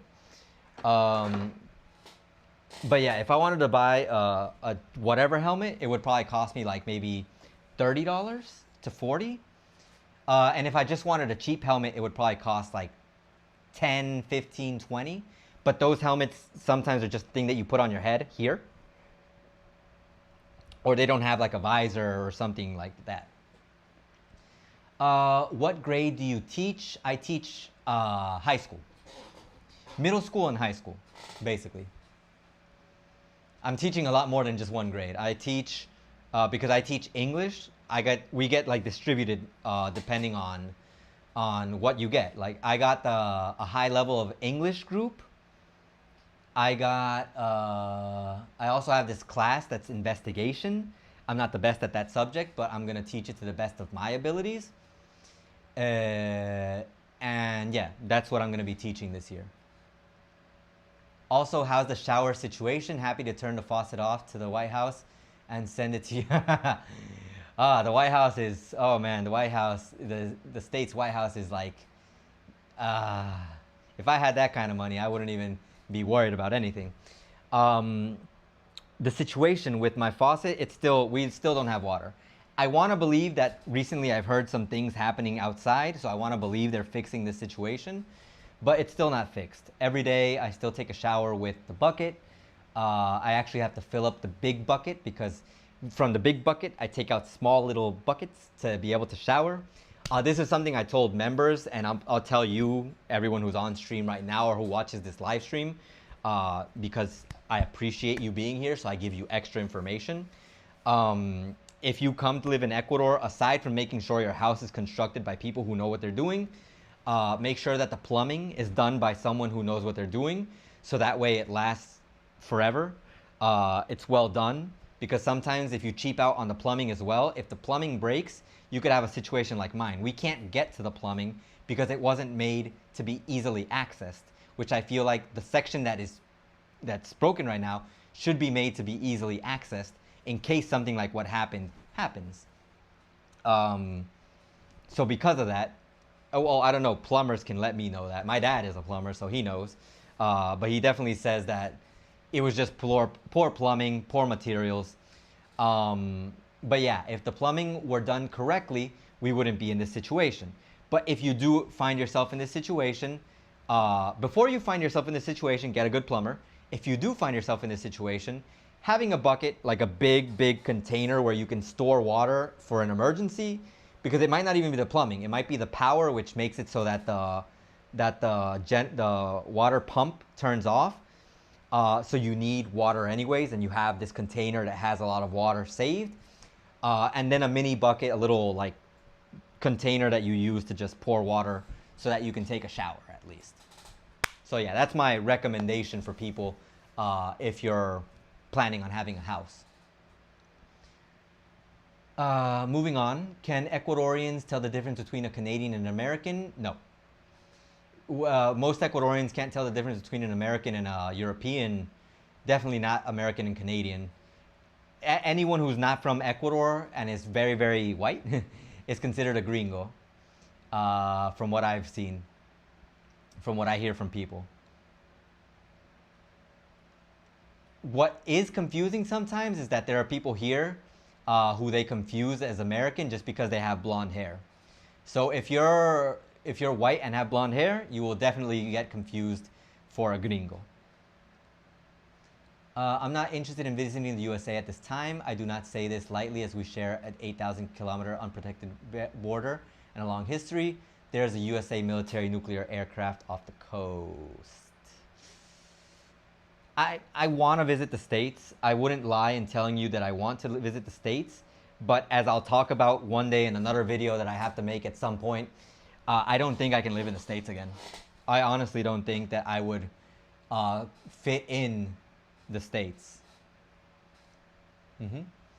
I won't go too into it because no one asked and because I want to leave that for my video, but definitely don't feel like I could live in the States again. I can visit. I can definitely visit. I definitely want to visit. I want to go to Disney. I want to visit my friends. I miss my friends who I haven't seen at more than 10 years now. I want to see their kids because they have kids now, and I want to say, hey, this is your Uncle Ace, who lives in Ecuador, crazy guy who makes YouTube videos. I want to buy things that I can't get over here, or if I can, they're expensive. But yeah, I would love to go back to the States just to visit. If not, I'd love to go to Europe. I'd love to go to Canada because it's nice and cold. I can actually use my cold gear. But yeah. Michelle, so where do you get one? Can I send one from Canada to you that is safety regulated? I don't know if you can send one directly from Canada. If you're talking about the helmet, because you asked about that earlier, maybe you could, but I don't know how long it would take or what the process would be. There's this process. There's this courier service. I have a friend who does a courier service. You could send it to an address in the States, and he could bring it from the States over here. But he would charge me something for that, of course, because that's his service. There's also separate courier services. There's one that's called Larbox, and there's another one that's called TMA, I think. I want to say it's called TMA, but let me see if it's TMA. Let me see. Yeah, TMA. These are courier services that you send something to a mailbox that they have in the States, and they bring it to you over here for a fee. The problem is anything that is brought over here through these kinds of means, they charge you $20 because of the 4x4 that is charged here. So it's kind of annoying. That's why most people use a courier, because a courier does not charge you the 4x4. They just charge you their rate. Like, for example, my friend, he charges like $8 a pound for the things that he brings you. Or for specific things like technology, if he brings you a phone, he charges you $50. If he brings you a laptop, $50. I don't know how much it was for other things like that, but he charges specific rates for tech. But yeah, there's that. There's that option when you want to send things over to Ecuador, or, well, I assume this is the same case for other countries, just that maybe other countries don't have the 4x4. But yeah, that is the issue. Maybe a Spider-Man helmet. That would be pretty cool. Though honestly, there was one that I saw. I don't think it was, no, it wasn't a Spider-Man one. It was, I think, an Iron Man one that was really cool. There's some helmets that are like specialty helmets, but I don't even want a specialty helmet. I just want a slick black helmet that, like, it's just comfortable to wear. That's it, because that's what I think would feel like the nicest and would leave me with less concerns about someone stealing it. I also want to have like this comms system that you can use so that whenever you're driving with a passenger, you can talk to them if they have a helmet with a comm system too. But that's just like a bonus. I honestly just want a helmet that works and that doesn't break easily. Send it with your FIFA jersey. Woo! Remember, still need your size. Most of my shirts, like this shirt, this is a normal shirt, but this is a medium. But with my soccer jerseys, my soccer shirts, I wear a small. Because when you have a soccer jersey, at least what I've noticed over here, is that they're really, really, really loose. And I don't like shirts that are too loose. Like this is fine. Like this is like normal loose. But soccer jerseys are kind of loose. So if I bought a medium with a soccer jersey, it would be really, really loose. And I don't really like loose clothing. Except for, like, you know, cold gear, like things for the cold. But I assume I'd be a small. I don't know if Canadian sizes run big, in which case a small is definitely ideal. But I don't know if a small is really my size. But yeah. Other than that, I do think there's some clothing that runs kind of small. So I don't know if Canadian jerseys run small. In the case that a Canadian jersey would run small, then I'd probably have to definitely get a medium. What I noticed once when I was checking out jerseys, like soccer jerseys, is that I wanted to get like the soccer jersey, the long sleeve version. But if you get a small one, the sleeves are too tight. If you get a large one, if you get a medium one, the sleeves fit good, but it's super baggy. So I honestly can't wear a medium-sized soccer jersey, unfortunately. I suggest you listen to Prime Minister Mark Carney's speech at Davos. Then you'll know the difference. Okay, I'll have to check that out. Anna, hello. Anana, hello. How's the weather there? Hot. Very, very hot. I have the fan pointing at me. I have the air that's trickling air. I still need to get that. Well, I need to get a new air because the person who last tried to fix the air said that there's like a leak that unless you isolate the leak, you're not going to fix it, and to isolate the leak might actually cost you more than just buying a new air conditioner. So I'm probably going to, at some point this year, buy a new air conditioner in order to survive this heat, because it is hot. One of the hottest days my dad was telling me was like 38 degrees Celsius, if I remember correctly. It was hot though. It was hot. It was hot. It felt horrible. I was burning. And it's not like it's not hot now. It's still hot, but yeah. The weather's hot. We're just waiting for it to rain so that maybe, hopefully, it gets fresh. But it still hasn't rained. I don't know when it's gonna rain. But yeah. Most of the time I wouldn't want rain, but if the rain makes things a little bit fresher, I wouldn't actually mind it. But yeah. So yeah, I don't know if there's any other questions for me today, because I've actually gone a little bit overboard, and I do apologize. I wanted to keep the live stream about an hour and a half or less. But yeah, if you have any questions, please ask away, so that way I know. So the black Canadian FIFA jersey or the red and white, V-neck or crew, and Mr. Don, size small, not sure his shoes are canoes. For me, definitely the black Canadian jersey would be awesome. I don't know how much I can emphasize that I love wearing the black clothing. Like the red and white sounds cool too. Those are my three favorite colors: black, red, and white. Black, red, and white. But definitely, since black looks more elegant and fits with everything, I feel like the black jersey would be amazing. I think crew would be fine. And Don, he uses, I think, double extra large in terms of a shirt. We were actually looking that up when we went to Marathon. One day I was in Manta and we were in Marathon, and he was looking at, I told him, hey, why don't you buy an Ecuador shirt? Because that's the best way to blend in with Ecuadorian society. I was like, all right, let me check them out. And he tried on the biggest one, and it actually fit him. And I was like, awesome. Glad the shirt fit you. So for him, yeah, definitely extra large or double extra large. I'd have to ask him though. Let me ask. Chicago Run, hola de Chicago, hola de Portoviejo. Espero que estés good. I always say todo good, and obviously whenever we say hi here, I say buenas. I like to say the buenas. But yeah, we'll send pics. By the way, I'm getting the yellow Ecuador jersey. Get it. Got it. Good. Although you're missing out, because they also, this season, hold on, let me see if I can find them. Camisa Ecuador 2026. Camisa FEF Mundial.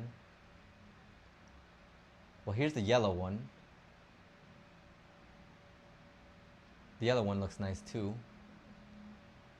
But, let me see if I can find the image. Yeah, I think that's it. Let me open it up over here.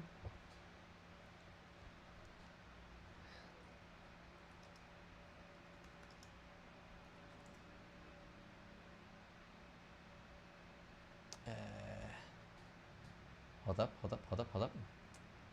Let me show you. Okay, so over here we have the yellow one, of course. But this one, oh man. That white, fresh. And the one that I definitely had to get was this black one, because I did not expect it, and it just, man, amazing. There's also a blue version for people who like blue. But yeah, they're really cool. The yellow shirt is nice too, because it's everything you want it to be. Very sporty shirt, yellow, logo, collar. It's all you need. My brother didn't like the previous models and even this blue one because it comes with like a V-neck, like kind of like a polo, and he says it looks weird for it to be a polo. He says it looks weird. I don't think it's bad. That's why I didn't mind the black version, but he doesn't like the polo version. But I think this white looks fresh.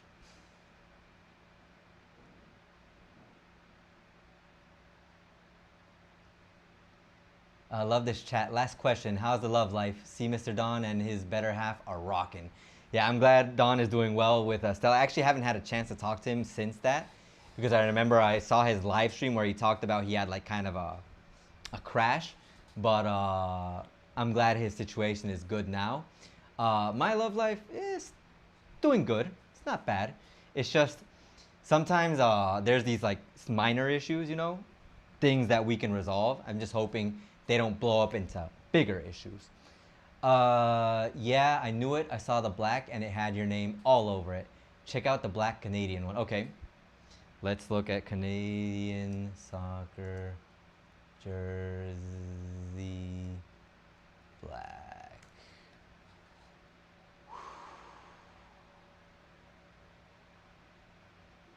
Which one are we talking? They both look good. Hold up. Black. I don't know which one it is, but they all look good.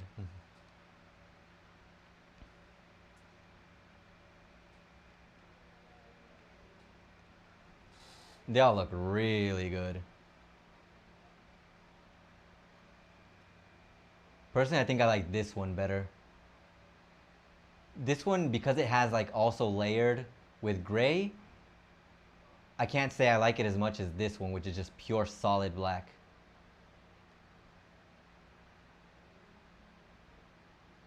Yeah, this looks fresh.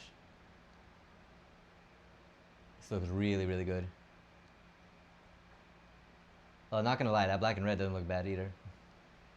So I'm telling you, black, red, and white are my colors.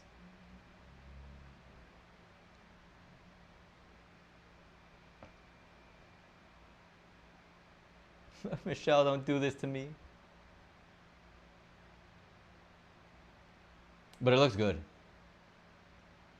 Especially if it's this one.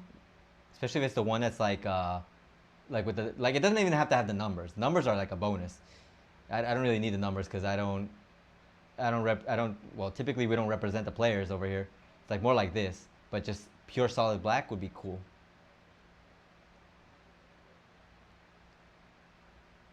It looks good. But yeah. But yeah, that was a fun conversation. I do like talking about some of these extra things as well. The Canadian black jersey is fire. And with a black Iron Man. Ooh. You're killing me, Michelle. You're killing me.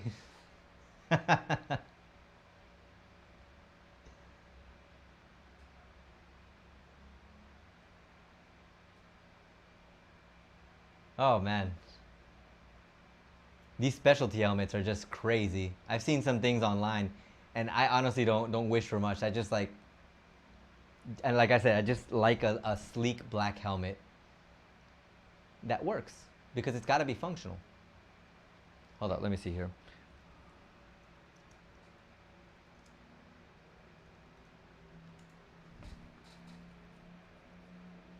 Because I haven't seen how they've modernized them. Yeah, basically just what I'm used to seeing all the time. Like, look, my helmet is basically, hold on, let me show you. My helmet is basically the one that's right here. This is basically my helmet. Literally, it looks just like my helmet. Just that this thing fell off for me. And it's not GLX. Mine is supposedly one of the best brands here, Moxal. But even the Moxal helmet dies really fast over here. This one is cool because of like the thing that I told you. It has like this little Bluetooth modular thing. That's what I like about it. Ooh, you know what would be cool? Oh, that one looks cool. Maybe a Batman helmet would be pretty cool. Like if that even exists. Let me see. Hold up. Batman motorcycle helmets. Wow.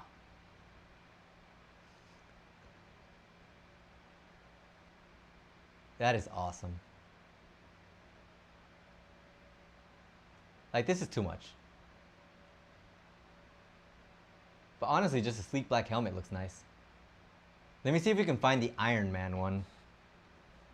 I could have sworn there was another one that a friend mentioned that was really cool as well.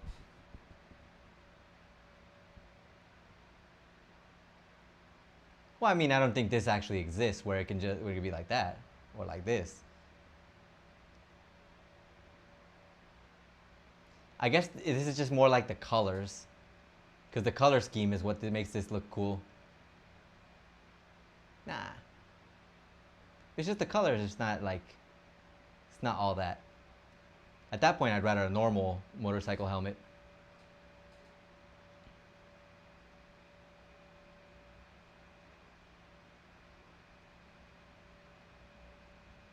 Yes, the black, red, and gray. Pick your fave, just let me know. For sure, black, red, and gray is brilliant. Gray is also a really cool color. My brother, I like gray and silver as like side colors. That's why the black shirt that they made, because the linings are like silverish gray, like so cool.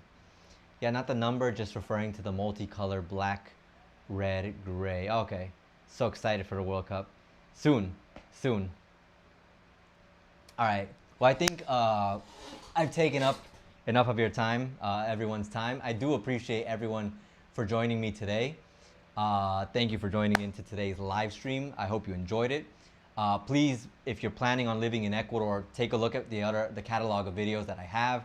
I keep recommending videos that are mine, but you don't even have to watch my videos. Check out Don Shader's videos, Living, Loving Abroad.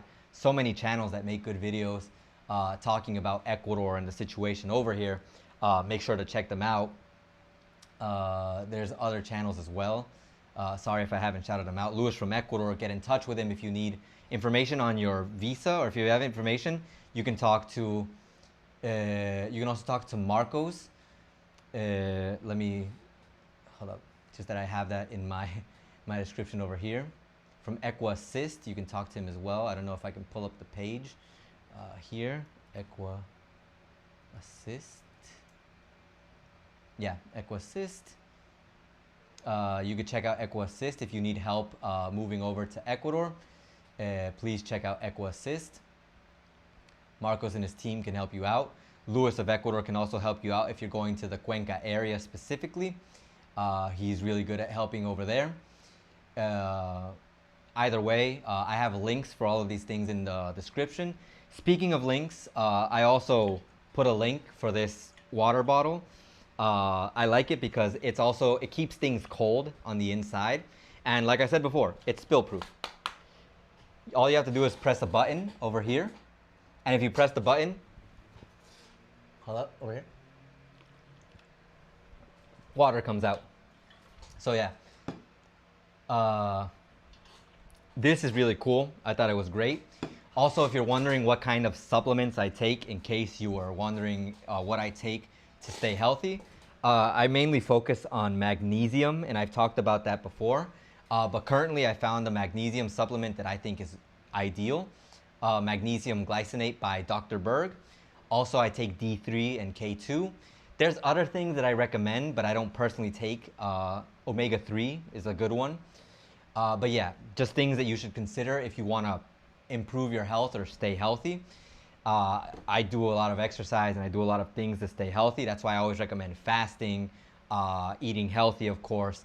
Trying to stay low carb. I'm not saying zero carb. You can eat carbs because they help with your energy and building your body, but definitely try to stay low carb so that way you don't bloat, because carbs do cause inflammation sometimes.